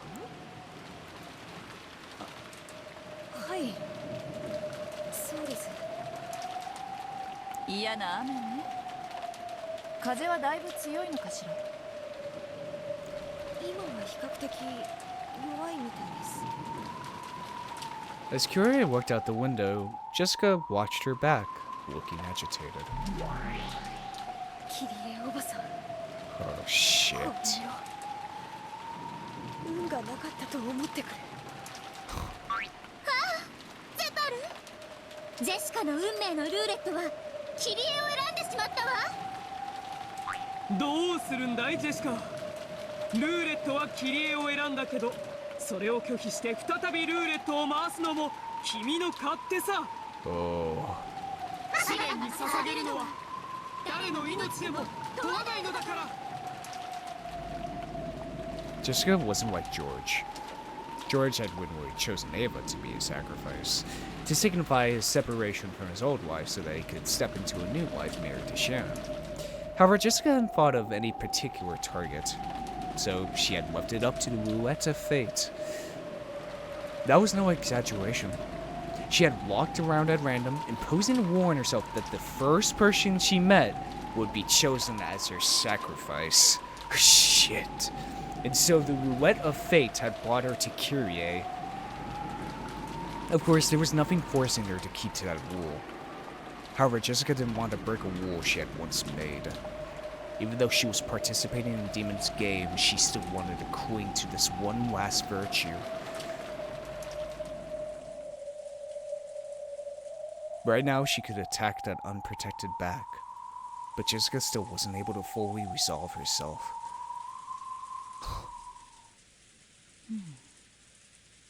どうしたの？何か私に話でも？ Noticing the strange distance Jessica was standing at, Kyrie turned around. That unprotected back was already gone. Jessica realized that her hesitation had made her lose her own first chance. She had taken on the demon's game to prove her love for Canon. However, would it really be okay to sell her soul to demons for the sake of love? She had energetically consented to this demon's game, not wanting to let George, who had already taken an open-minded view of the situation, get any more of a read on her, but her heart still wasn't ready.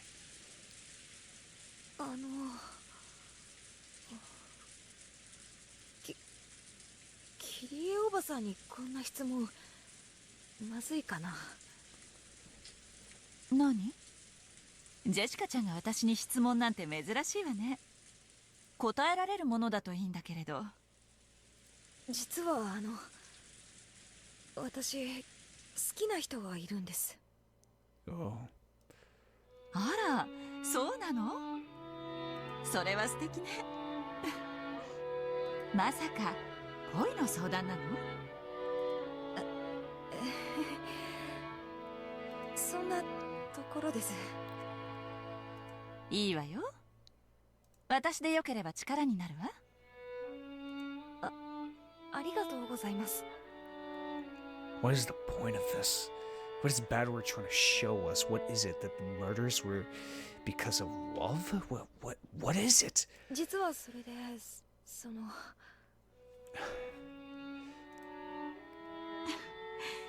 まだ片思いなの？いえ、そこから両思いになりたてって感じのとこです。 But why? Why? ただ結ばれるには試練があって。試練？何それ？私たちともう一組の恋人たちがいて、争わなくちゃならないんです。 Why? 三角関係？それとも四角関係？ More like a square, but 複雑そうね。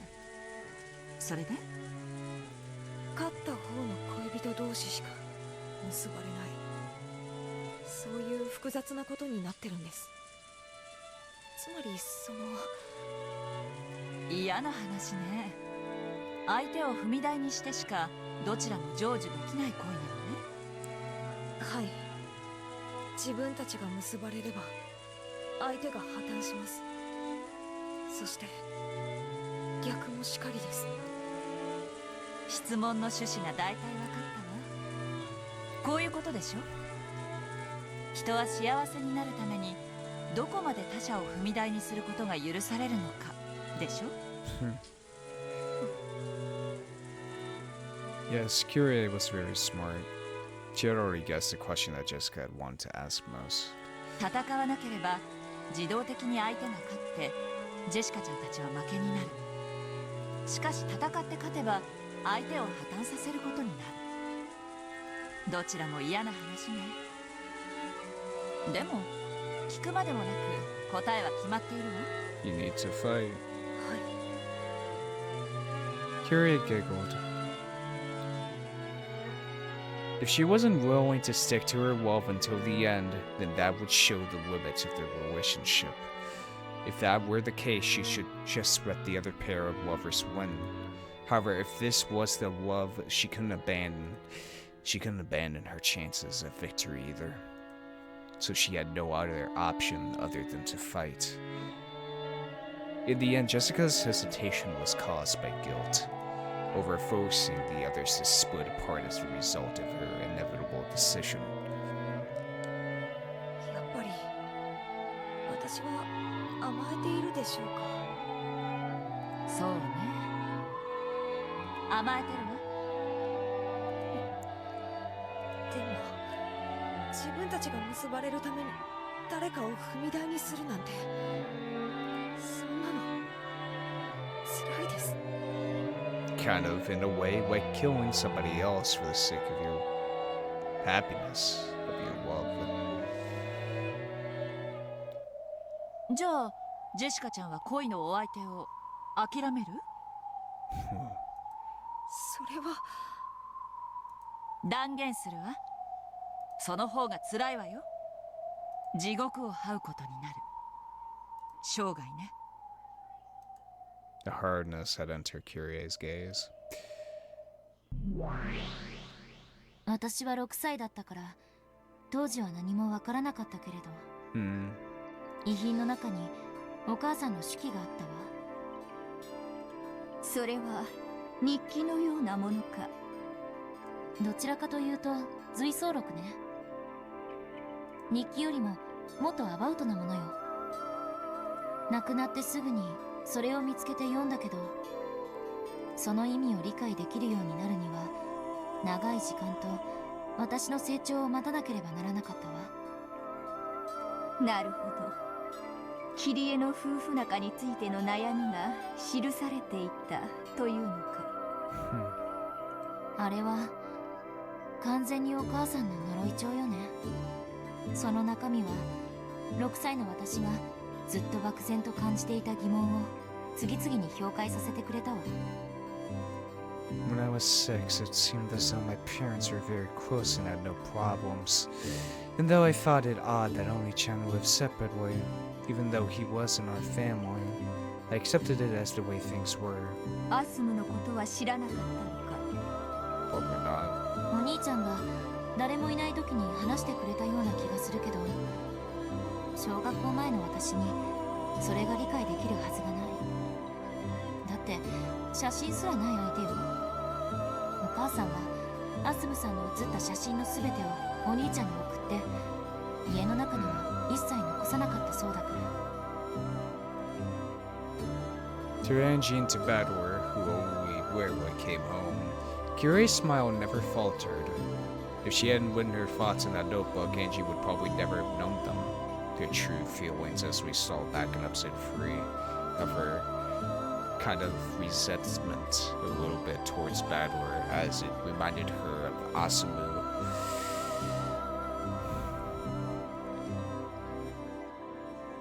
Since his school days, Rudolph had been practically popular with girls, a typical playboy. Be bold, over the top, yet still just a little bit gentle towards women. He probably kept that formula for being popular with women inside his head. In their attempts to win Rudolph's favor, several women tried various seductive tricks. Rudolph probably enjoyed that part the most. Since the beginning, love had been a game to Rudolph. He never thought of it as a trial and error process to find a single life partner. It would intentionally spark jealousy between women, wrap up their compliments, and level in the harem. He may be my father, but he was an awful man, yeah. でもお父さんも同時に媚びへつらう女の子たちをきっと見下してもいたのね。そんな中に自分の価値観をしっかりと持ち知性を見せるお母さんは目立って見えた。それすらもルドルフの目を引きたいキリエの知恵かもしれぬわな。かもね。お母さんはいろいろな意味で頭が良かったから。Like the other Ushiro-Mira siblings, Rudolph had strong ambitions and lofty goals. Under the mottos of, if you can pull it off, you're golden, and as long as no one finds out, he would alternate between setting up businesses that were borderline swindles or illegal and running away. I've heard that in his college years he was already making use of that talent, thinking up shameless projects and cleverly making money through the panic selling of party tickets. So much so that he could brag about carrying a wallet full of 110,000 yen notes all the time. Many women file for his charisma, being the man responsible for these radical projects, as well as his thick wallet and generosity. It would be a lie to say that Kyrie wasn't one of them. However, what made Kyrie very different from the other women was that she could support Rudolph as a business partner. Rudolph would make a large-scale party successful, unable to hide his laughter at that massive easy profit. The women would surround him. Among them, only Kyrie was calm and composed. She could point out several ways that income and expenditure could be improved upon, and could even weigh out a proposal for the next project. そうしてルドルフにパートナーとして次第に認められていくわけであるか。男子厨房に入るべからずっていうように、女もまた財布に入るべからずって空気はあるわよね。女はおごられて当たり前。男の出す1万円札をどうやって捻出しているかは野暮だから聞かない、知らない、興味もない。キリエは金に対する価値観が男性的であったということだ。Rudolph noticed a true treasure in this part of Kyrie. He knew exactly how much hard work it took to get just one of those 10,000 yen notes. So someone had said him he had looked down upon those extravagant women who had never even considered the efforts he had undertaken. Of all of them, only Kyrie had possessed the same sharp financial intuition as Rudolph. AKA, Kyrie was able to see beneath Rudolph's extravagant,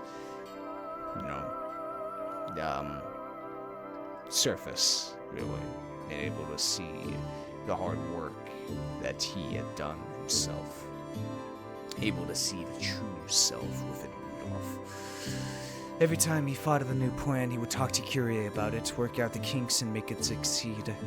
In this way, Kyrie steadily worked her way up until she was the number one of Rudolph's large group of followers. でもお母さんだって女。他の女たちにチヤホヤされてるお父さんを見て心が安らいでたかどうかは疑わしい。ナンバーワンよりオンリーワンの方が良いというもの。そういうこと。お母さんはお父さんの右腕として活躍しながらも、その陰では狡猾に他の女性を切り離していったわ。お母さんの恋の成就はもはや時間の問題だった。アスムはいつからいたのか。That's a good question. ルドルフさんの取り巻きの一人よ。いえ、取り巻いてさえいなかった。ただのファンの一人だっ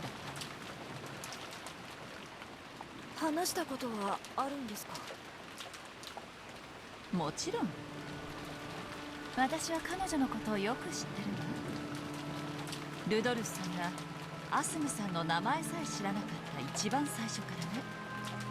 あの子もきっと頭のいい子だった。狡猾だった。私は頭の良さで目立とうとしたけど、彼女は全くその逆で目立とうとした。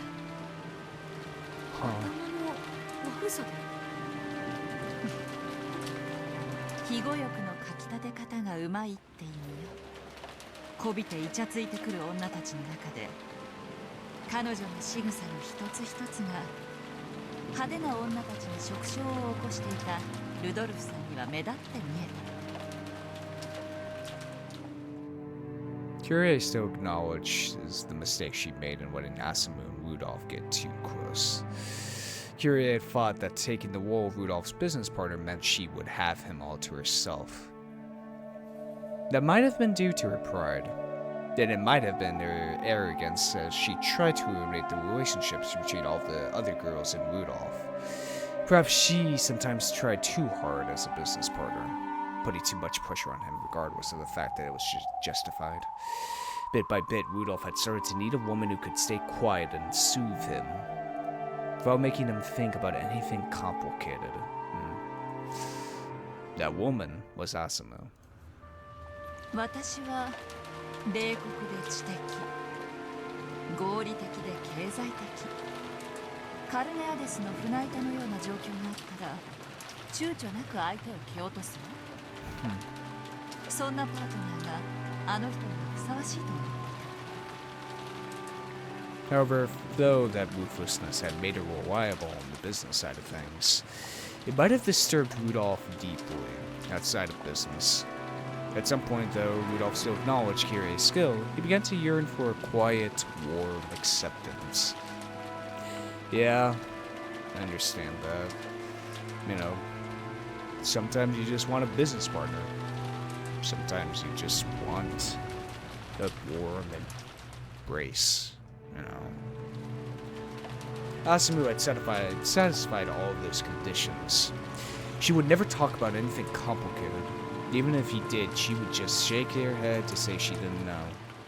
However, she would care more for him physically than anyone else, quietly putting a blanket on him and staying by his side until morning. Yeah. 確かに私はビジネスのパートナーの座を手に入れた。しかしいつしかルドルフさんには心を癒してくれるメンタルのパートナーが必要になっていた。私は愚かしくも知的を自称しながらそれに気づけずにい Tricky emotions. それでルドルフおじさんはアスムおばさんと結婚を？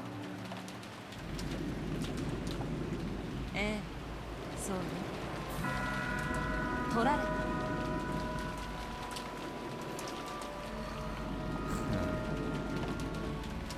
Interesting. So I guess in kind of a way, Kyrie had met with Rudolph before Asumu was ever in the picture. And Kyrie wanted Rudolph. She fought by being intellectual, by filling his need of being having a business partner she can join his hand in marriage. But Asumu was just there to console him, soothe his worries. Interesting. たくさんの女をはべらしていたのよ。今さらどこの女と遊んだって情を移すような人じゃない。それにあの人にとって女なんて遊びでしかなかったもの。Yeah. だからこそ私は体以外を武器に自分の存在を示していた。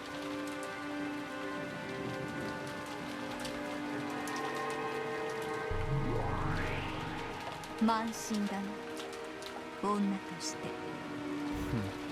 間もなく2人は解任するわ。アスムさんはそれをすぐにお父さんに打ち明けたけど、お母さんは逆だった。身重になることがビジネスパートナーの座を揺るがすことになりかねないと恐れたのだな。当時のお母さんは食が細くて体調不良とか当たり前だったみたい。だから解任に気づくのに随分遅れた。気づいたのはアスムさんとお父さんが電撃入籍をしてからよ。お母さんはその後に妊娠を知ってアスムさんにお父さんを揺さぶろうと随分暗躍したみたいだけど。アスムさん、あんなにぼんやりしてそうなの。ルドルフさんに加え込んだら話はしない。だから何ですか、どうぞお引き取りくださいですって。バス一つ乗るにも怖い怖いと縮こまってたあの小娘。 Wow. あの時悟ったわ。本当に狡猾だったのは彼女だったって。そうよ、乗り物恐怖症だってルドルフさんの気を引くための嘘だった。Fear miracles, huh?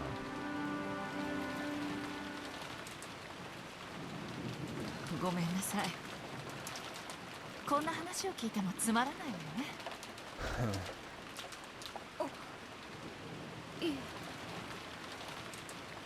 せめて私の産む子だけでも認知させたかったわ。ルドルフさんもそのつもりはあった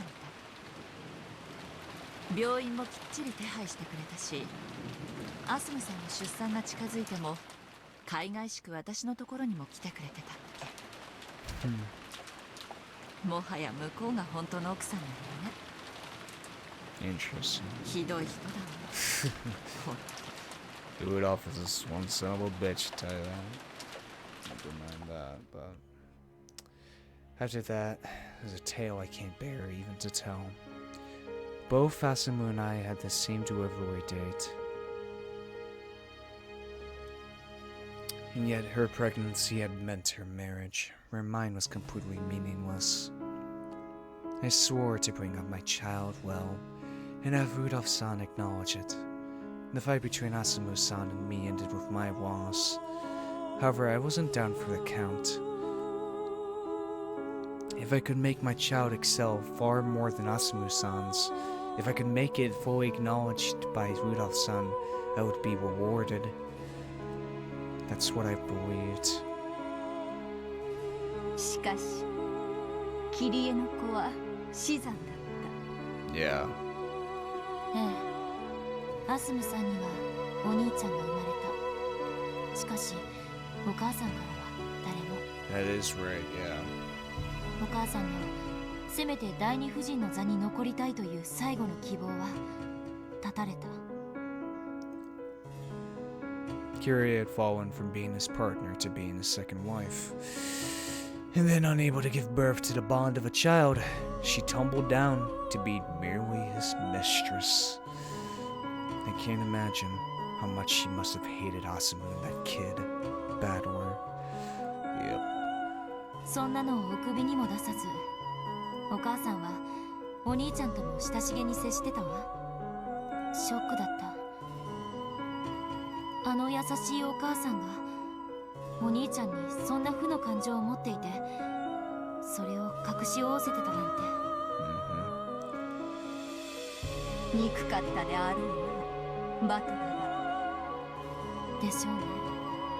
もし死産がアスムさんで、お母さんの方がお兄ちゃんを出産していたなら、何か歴史は変わっていたかもしれない。もしもそうだったなら、アスムさんと離婚させて自分と再婚するようなシナリオを描きたいと思ってたみたい。それも随想録にか。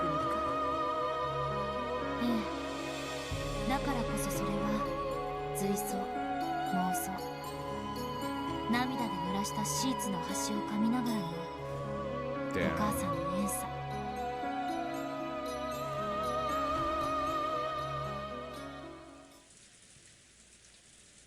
後悔は一点だけ。解任ですか。違う違う、私のおごりだけよ。 Arrogance. ルドルフさんはもう私のものだから絶対安全。あんなアスムなんていう小娘に負けるわけがない。彼女がバスや飛行機でギャーギャーわめくとき、私はその手配と経費を適正に処理できた。だから私は一番ルドルフさんに信頼されているとおごり高ぶっていた。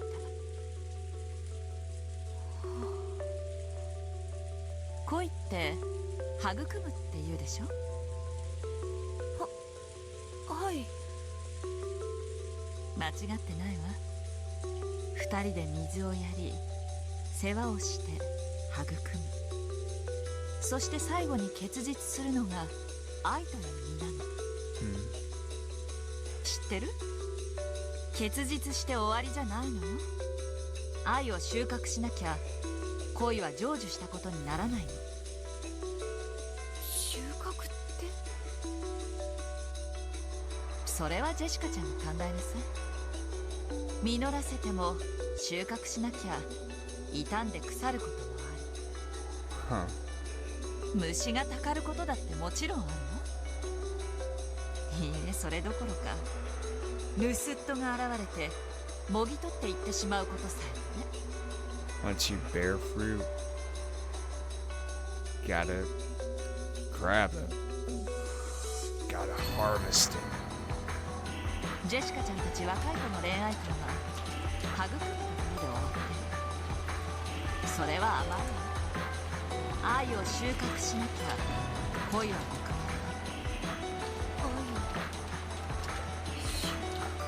You gotta grab it, you gotta hold on to it, you gotta rip it out. And if you gotta hurt other people, others who want that same love you want, well, if it matters that much, you gotta do it. You have to grab that fruit. それは一見愛し合う二人きりだけの問題に見えて、そんなことはないの？だからいつ収穫しても自由なんていう先延ばしは盗っ人に機会を与えるだけ。苦労して育てた実が翌朝にもぎ取られてなくなっていた。昨日のうちにめんどくさがらずに収穫しておけばよかったと後悔するはず。 Damn. 辛いわね、その後悔。地獄を這う。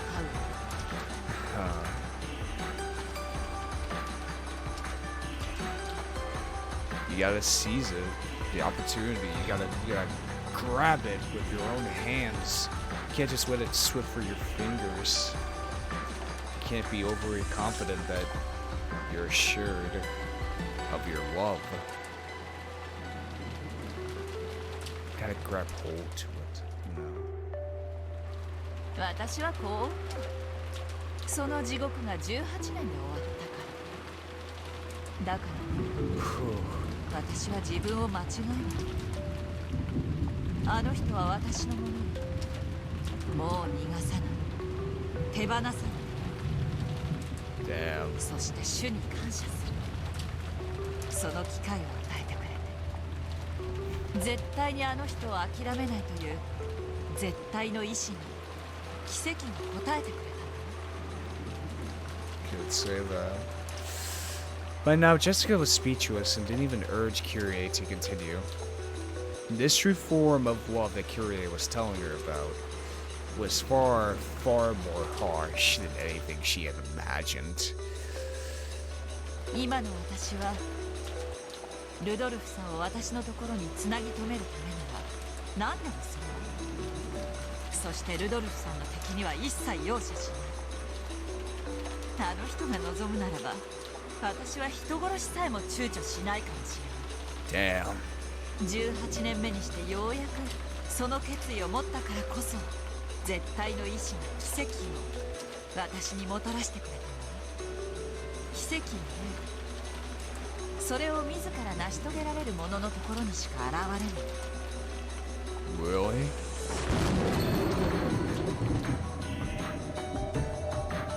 Asumu's death had not been a murder of any sort. However, Kyrie had constantly cursed her and hoped for her death. And finally, on the 18th year, she had built up the determination to kill her with her own hands. And she actually had gotten herself a blade to do the deed with. Holy shit! That was when the miracle had occurred. アスムおばさんが亡くなったことの奇跡。違うわ。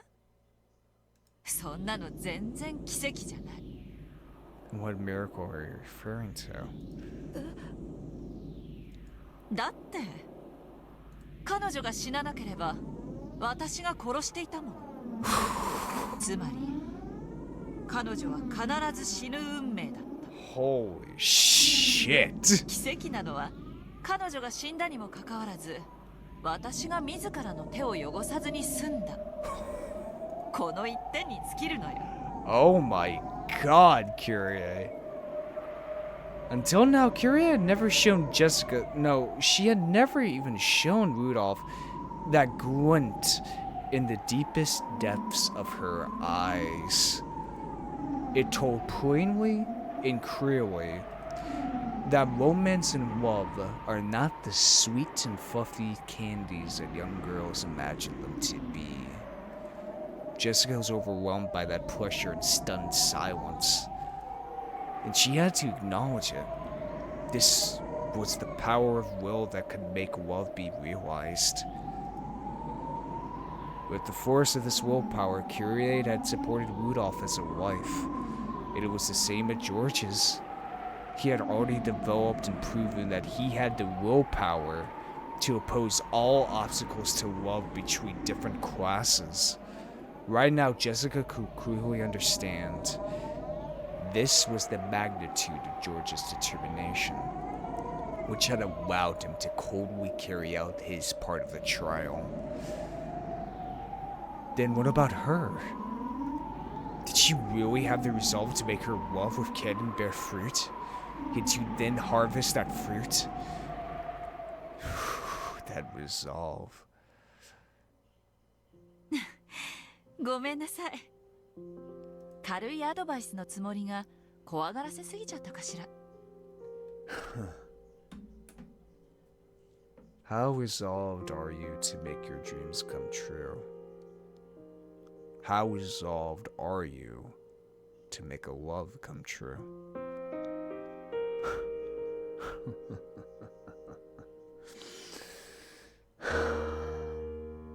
Resolve, willpower, those things. Love. It drives people crazy. I mean, I feel like that's a true statement. Love does drive people crazy.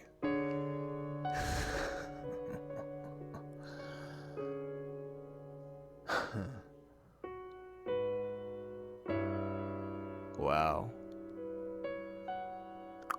To have that resolve to murder another person in order to harvest a love that you were never able to have.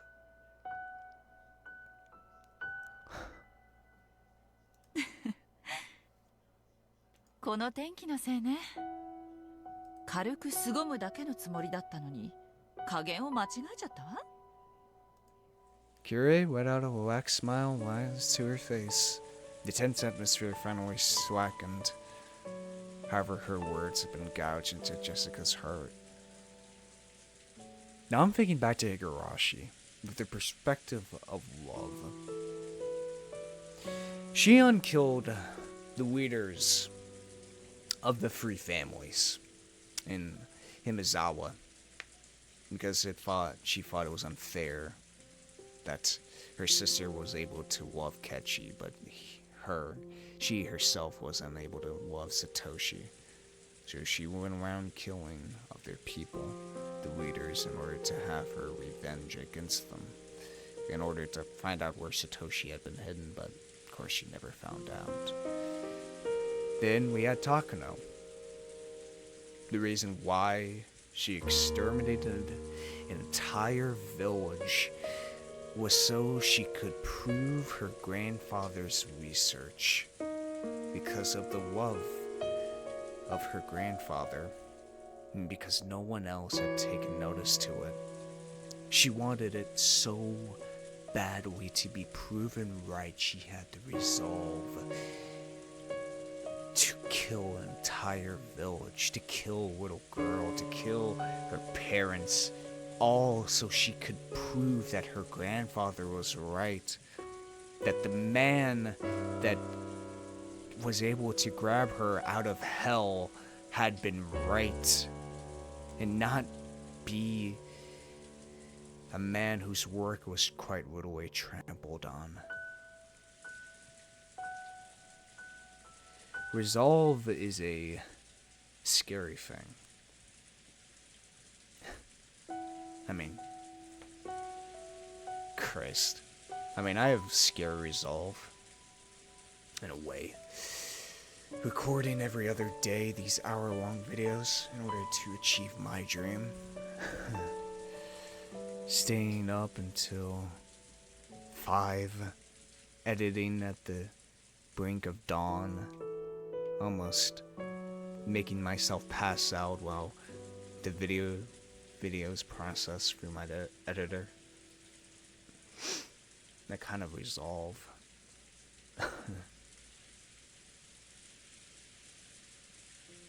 Passion, love, resolve, will. It's all scary fucking things we humans have. However, her words had been gouged into Jessica's heart.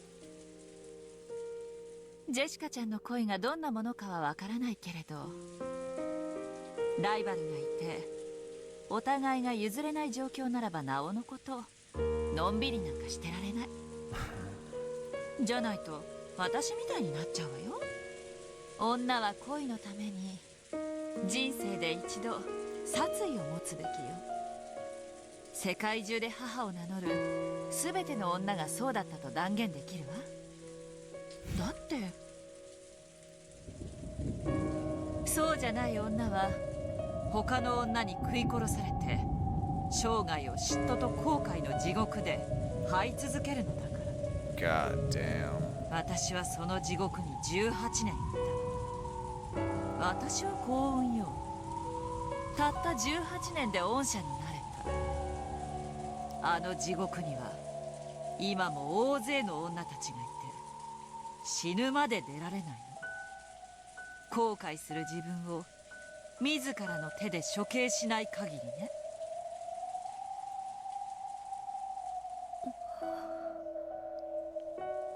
なんていうか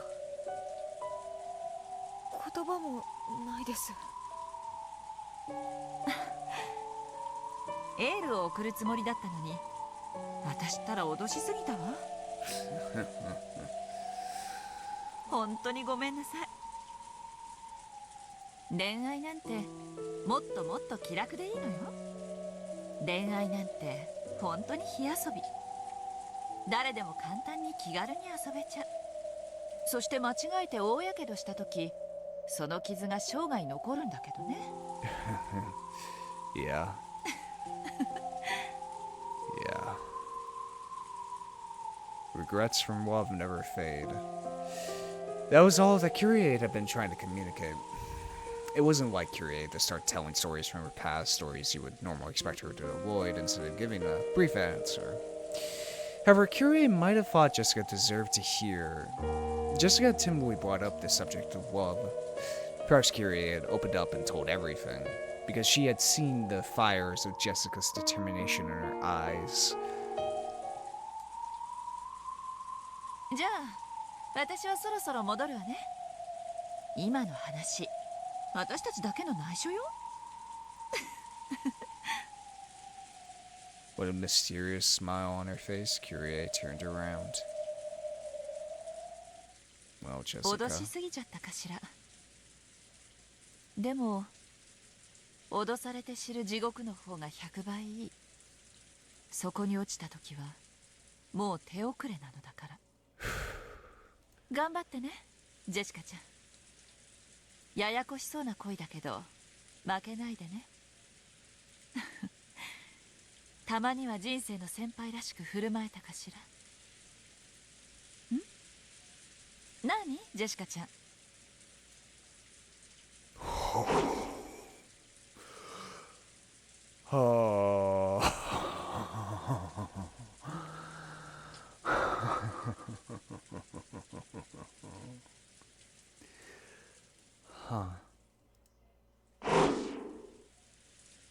A windstorm grazed Kyrie's head. Oh my god. It had been a hair's breadth away. If Kyrie hadn't twisted her body sideways, that fist would probably be buried in her face by now. Ah, it's the same goddamn eyes I remember seeing in Higurashi. A bitter smile rose to Jessica's face when she saw that her first strike had failed to land a kill. 言っとくけど、卑怯者だから不意打ちをしたわけじゃねえんだぜ。わけのわからないうちに一撃で、痛みさえ理解できないうちに終わらせようとしたのに。言ったでしょ？嫉妬の地獄で生きてきたって。刺されそうになったことの2度や3度あるんだから。わかるのよ。不意打ちの直前の雰囲気が。気配で分かったとでも？それプラス一番最初の嘘かしら。嘘？だってゲストハウスから来てジェシカちゃんの部屋で本を取って帰ろうとしたら、ここでこの向きでは出会わないもの。あなたがその嘘をつく必要性についてチェス盤理論で想定した7つのケースの中で最悪のものがこれだったわ。Telling a hasty lie to Kyrie would only put her on guard. If Jessica hadn't told that lie, her surprise attack would have succeeded. やれね。さすがキリエおばさんだぜ。どうして？あなたは最初から私を殺すつもりだったわ。Yeah, it wasn't a great disguise at the beginning. 誰でもよかった。最悪だ。キリエおばさんの話のおかげで吹っ切れた。感謝するぜ。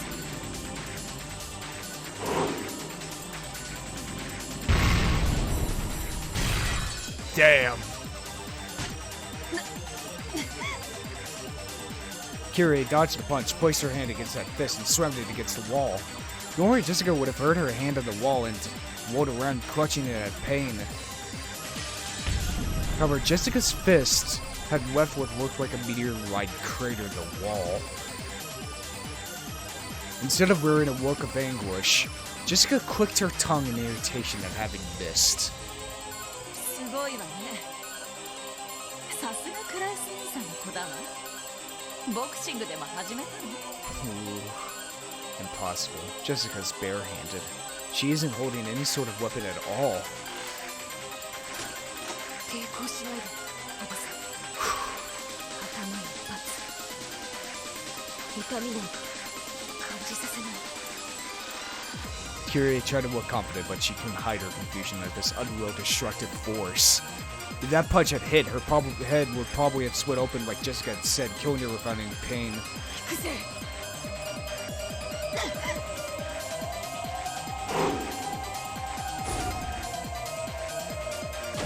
God damn. It's plus since these two chapters have been mirroring episode 4, you know, with George fighting against Gap and you know Jessica fighting against Wano, but now they're the attackers instead. And once again, just like with episode 4, they're doing it for the sake of their love. If Kyrie's kick off the ground and backward leap had been an instant slower, her gut probably would have pulverized. Though she had avoided it by a hair, Jessica's left body blow was followed by a terrible burst of wind like an explosion which blew Kyrie back.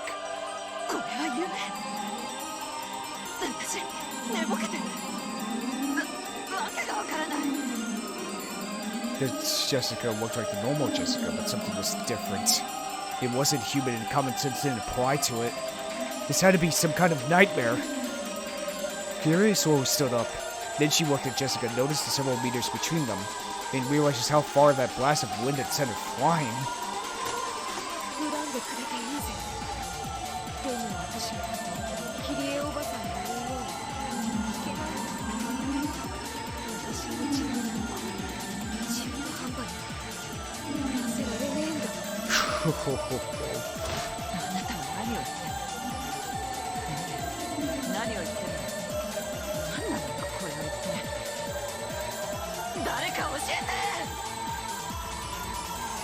God damn.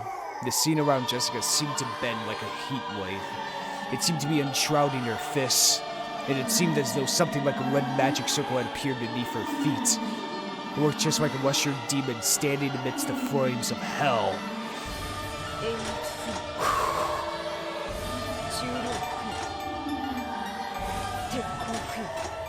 Oh my god. Each time Jessica muttered, her fist was surrounded by a pulsating, sinister red light.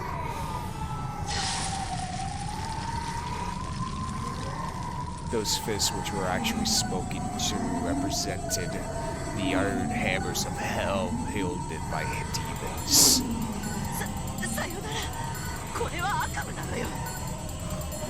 Kyrie dashed away with lightning speed. Yes, right now that was her best option. Fortunately, she was smart enough to realize that pinching her cheek wasn't the best way to wake her up from this nightmare. Oh, fuck.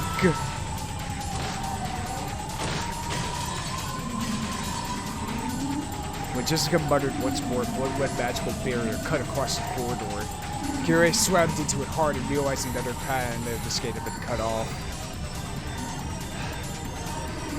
And because the reason why George is able to use Gap and why Jessica is able to use Roanoke is because we've heard before, they have enough determination to murder. They have enough to do it. It's how the sisters were able to kill all the soldiers because of Angie's command. Because she had the resolve to murder them. And so does George, and so does Jessica. To truly kill them, they're able to utilize them. Kyrie swam into it hard and realized that her path of escape had been cut off.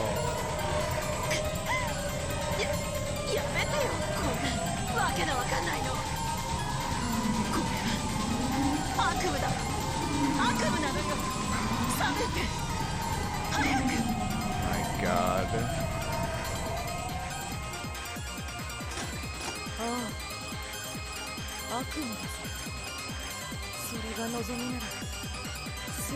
させて Shit.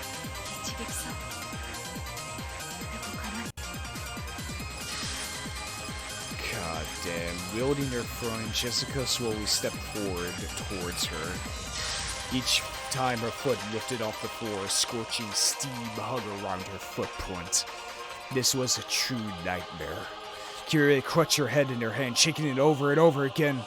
悪夢なのね。これは悪夢なのね。お願い、そうだと言って。ああ、悪夢だぜ。悪夢なのね。悪夢なのね。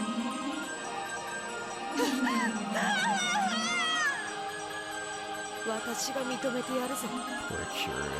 これが悪夢さ。認めるわ。これは悪夢だと認める。だから。そうしてやるぜ。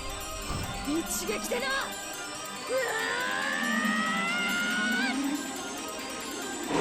Holy shit.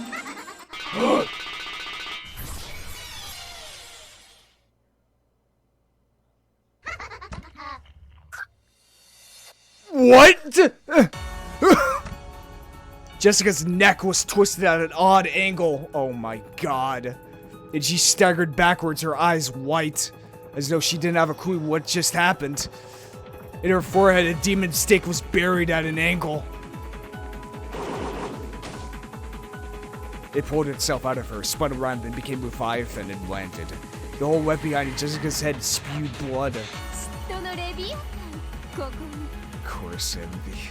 悪夢の中だっていうなら、私の悪夢に出てくる友人がいる。What? 嫉妬の地獄の友人よ。 Oh my god. 危機一髪だったな。ありがとう。感謝は早いわ。こいつ耐えてる。 Wait. Wonov represents Genji. Wonov represents Genji. Ridgeway represents Kumasawa. Edgy has Mammoth. Kyrie has Leviathan. Gluttony. Fucking goddamn it, they're all connected. Oh shit, that's something I have to think about next.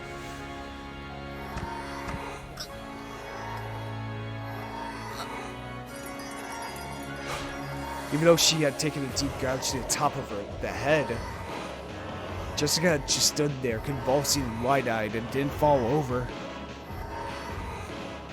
The blood stopped pouring out of her forehead, and her blank doll-like eyes returned. Then she slowly pressed her own hand against the wound in her forehead. There was a sizzle as though she had pressed a hot iron against it.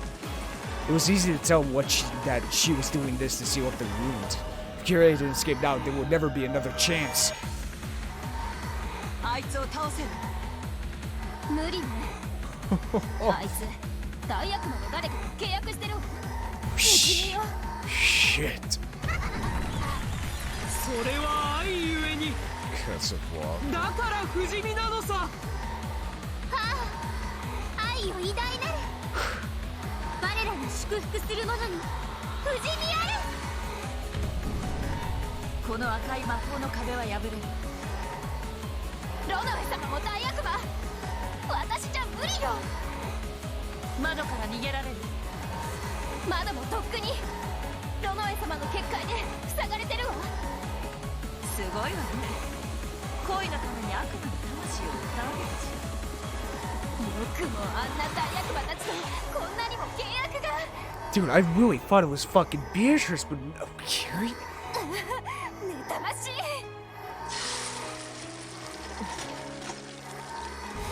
そうか全体整合 Oh shit.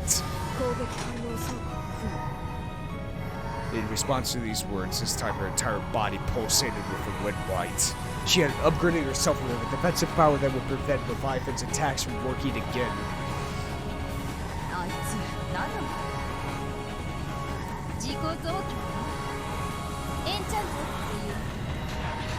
今のあいつは私に二度と貫かせない防御力を持ち、 Shit. その上攻撃者にダメージ反射する力まで持ってる。もう人間じゃないわ、化け物よ。なんだ、さっきと大して変わってない。そうとも言う。最初の時点から勝ち目がないことに何の変化もないわ。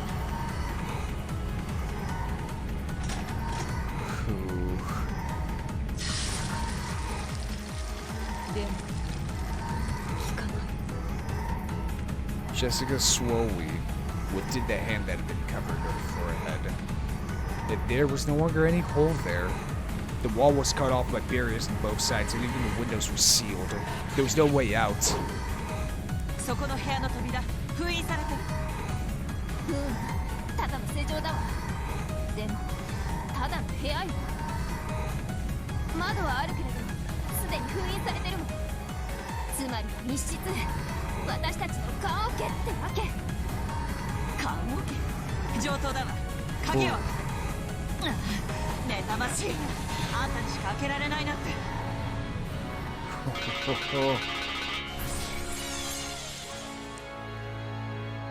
Reviven's stake flew out about at high speeds, ramming itself into the keyhole to that room. The tip of the stake had become a key. As soon as it was unlocked, the door flew open. Both of them fell into the room and quickly locked it. This was probably Klaus's study, yeah. Its soothing furnishings brought about a sense of nobility that Klaus would probably like. 正常なんかしてもあいつは扉を一撃で打ち砕けるわ。キリエは自分で自分の棺桶の蓋を閉じただけよ。でもね、棺桶の中で私たちにとどめを食らわせたかったら蓋を開けなければならない。With dim eyes, Jessica tilted her head upon hearing Kyrie's words. 何を言ってんの。その小さな部屋がどうしておばさんを守ってくれる。確かにこの部屋は密室だわ。私たちのタイル。でもね、あなただってこの部屋には侵入できない。それが密室というもの。Oh. そんなちっぽけな部屋、こんなちっぽけな扉一枚でどうして私から逃れたんですか。 Jessica rarely looked between her own burning fist and the door, with a confused expression on her face. Then slowly she sent that pulsating red light to her fists. She repeatedly jetted her fists to give them the destructive power for the killing blow. この扉、粉々にしてやる。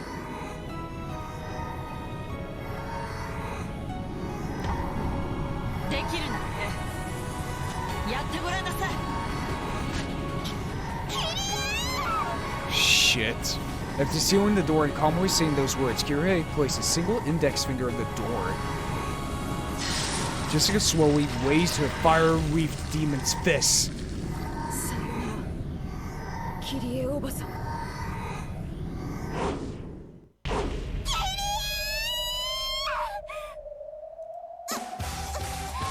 Whoa! Jessica's fist slammed into the door in slow motion. It was like the decisive scene in a movie was being acted out. Whoa! However, this was no act. Jessica's fists really were slowing down as though they were being sucked in like a spoon sinks through a jar of honey. What? That punch was no longer a punch. It was no more than a knock. 嫉妬するの、あなた。私は恋に対する甘えと傲慢から18年嫉妬の地獄を経た。だからあなたが妬ましいの。あなたは私の忠告を受けて恋を成就させて美しい人生を歩む。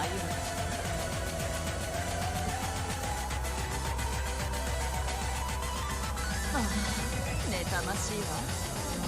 女の一番美しい時間。あなたは私より18年も長く。Damn. 妬ましい。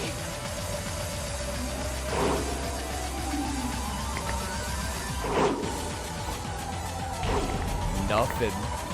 The closed room. Jessica tried to slam her fist against the door over and over again. However, as soon as her fist approached it, its speed plummeted. She could barely knock, much less smash the door.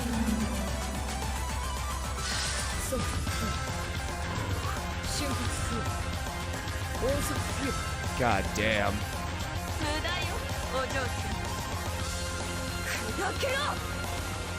How come she can't smash it?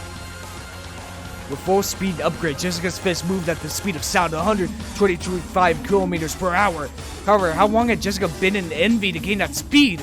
She had started to envy George and Shannon's relationship about 2 years ago. 2 times 365 equals 730 days. 730 times 24 equals 1,720 hours. However, she wasn't envious all the time. It only happened when Shannon started going on about George. Shannon's shift up about 3 days of the week, so divided by 7 times 3. It wasn't as though she would go on about George all day long. Her found words for it would only leave the mark at Jessica for about an hour, right? So only 1/24th of each day. Okay, so 1,752 divided by 7 times 3 divided by 24 equals 312, removing the fractional part. The number of hours that Kyrie had been jealous was 1,560. 800. In other words, this wasn't even 0.2% of the time Kyrie had been jealous. Even a 1,225 kilometers per hour, the speed of sound becomes only 2.45 kilometers per hour in the 1 out of 1,000 world.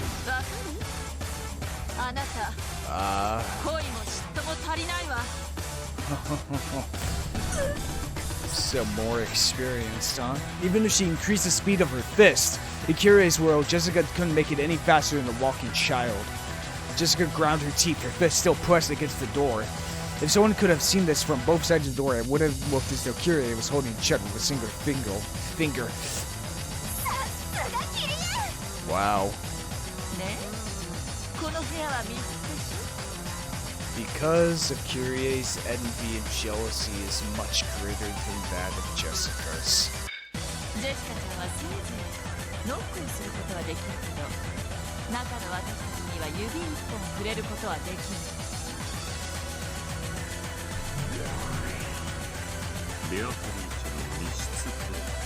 Yeah.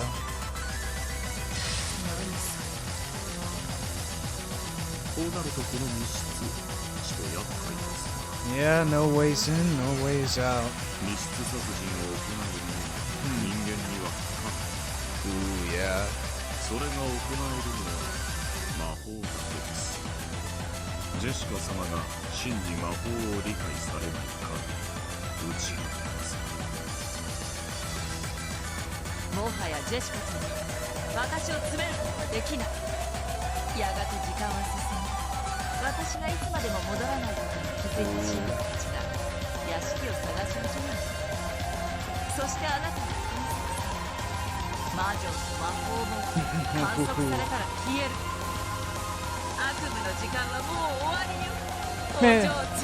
Man, this power system is insane.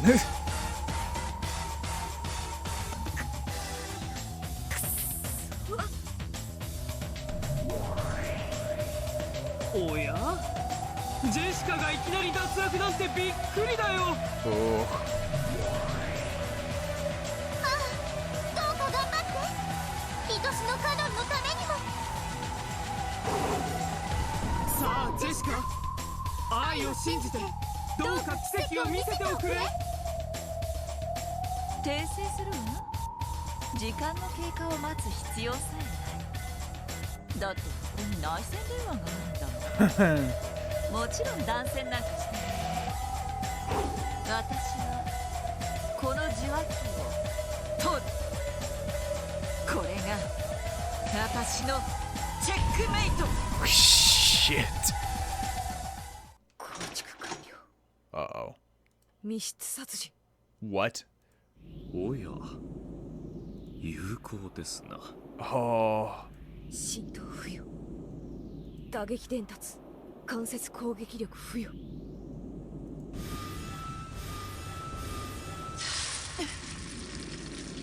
Jessica's fist, which was pressed against the door, glowed red and then white hot.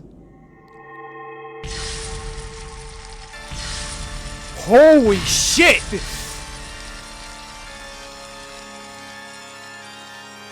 Jessica didn't even swing her fists. She just kept it pressed against the door. However, Jessica's murder extended within the closed room. Through the crack in the door, through the keyhole, burst the flames of hell. Jessica could see what was happening inside the room. However, even here, at the other side of the door, she could tell that the flames of hell had swallowed the entire room. Oh my god.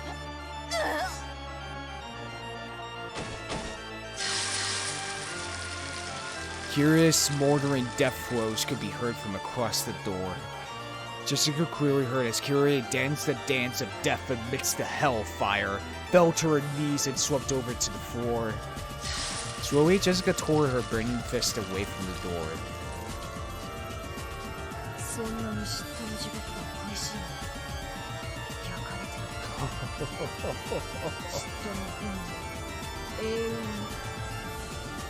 So how the hell was Jessica able to commit a closed murder?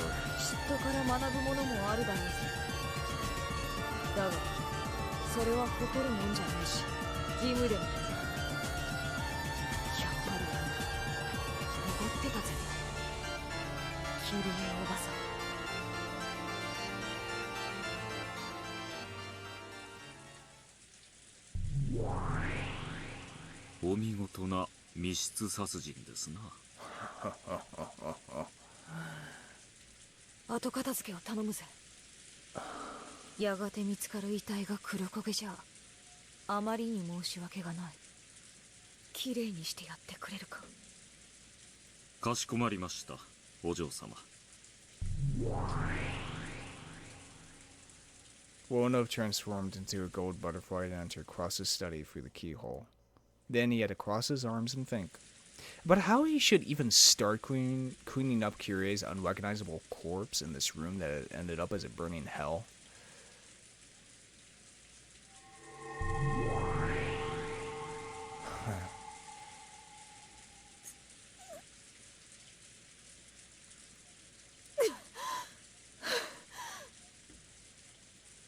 Jessica finally let out a breath that she had been holding down in her chest.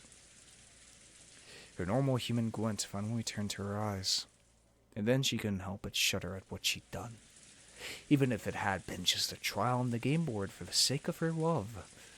悪魔ども、これでいいんだろう。お見事です、ジェシカ。あなたの愛も本物だ。 How long is this going to keep going for, though? How much is too much for the sake of love? George welcomed Jessica with a crisp applause. Vito timidly tried to join him, but Jessica yelled at her as she stopped.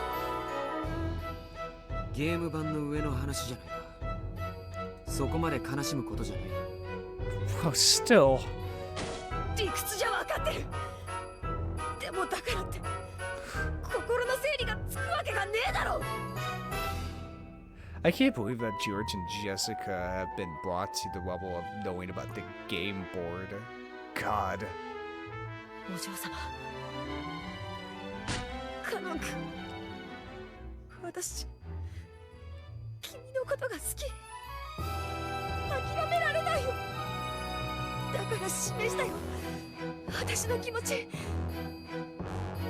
私、間違ってないよね。間違ってないよね。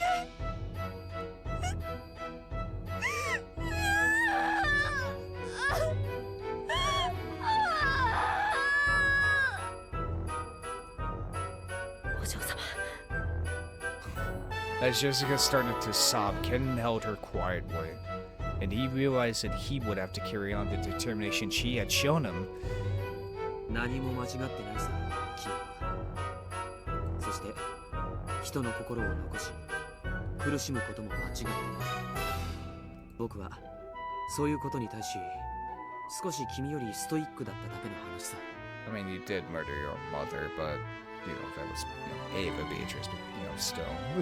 誰もがジョージ様の境地に至れるわけではありません。しかしどうあれ、お嬢様はとにもかくにも試練を成し遂げられた。お見事です。その決意の強さ、敬服します。そういうことであるな。ジョージもジェシカも見事やり遂げたことは同じだ。あっぱれであったぞジェシカ。今の密室殺人、魔女のわらわも見惚れるなかなかのものであった。Jessica had used magic to cure Kyrie, who had holed up inside a closed room. In that instant, Jessica had constructed a closed room murder, had acknowledged by the demons, and wasted 2 level of magic. Yeah. これで2人の試練が完了だわ。さあ次は誰が挑戦を？ベアトリーチェ様かしら？いやいやシャノンかもしれないよ。ここはカノンの出番に違いないわ。さあ名乗り出てほしい。次は誰が試練を？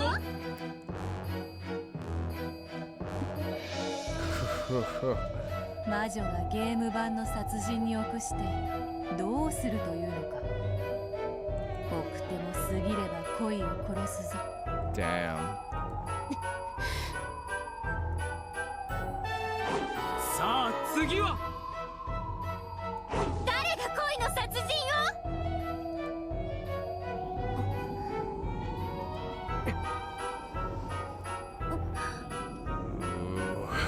The three who remained looked at each other. If none of the others raised their hands in the next few seconds, they would raise their own hand. All three fought this at the exact same time. So, they all raised their hands at the same time. The ones they loved had always shown their determination. They had to carry on.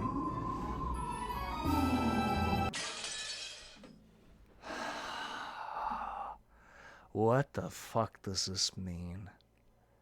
What does this mean? What the fuck does it mean? What does it mean? And who the fuck is the person trapped in the guest room? Fuck! What does it mean, man? What does it mean? Oh. What does it fucking mean?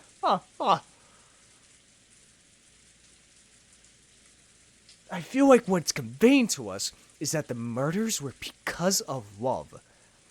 To convey that, but what?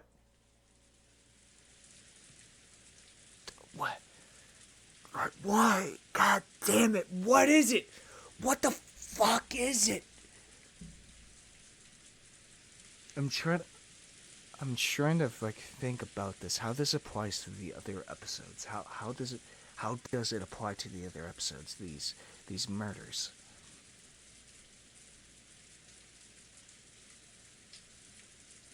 Why would Ava kill in the name of love?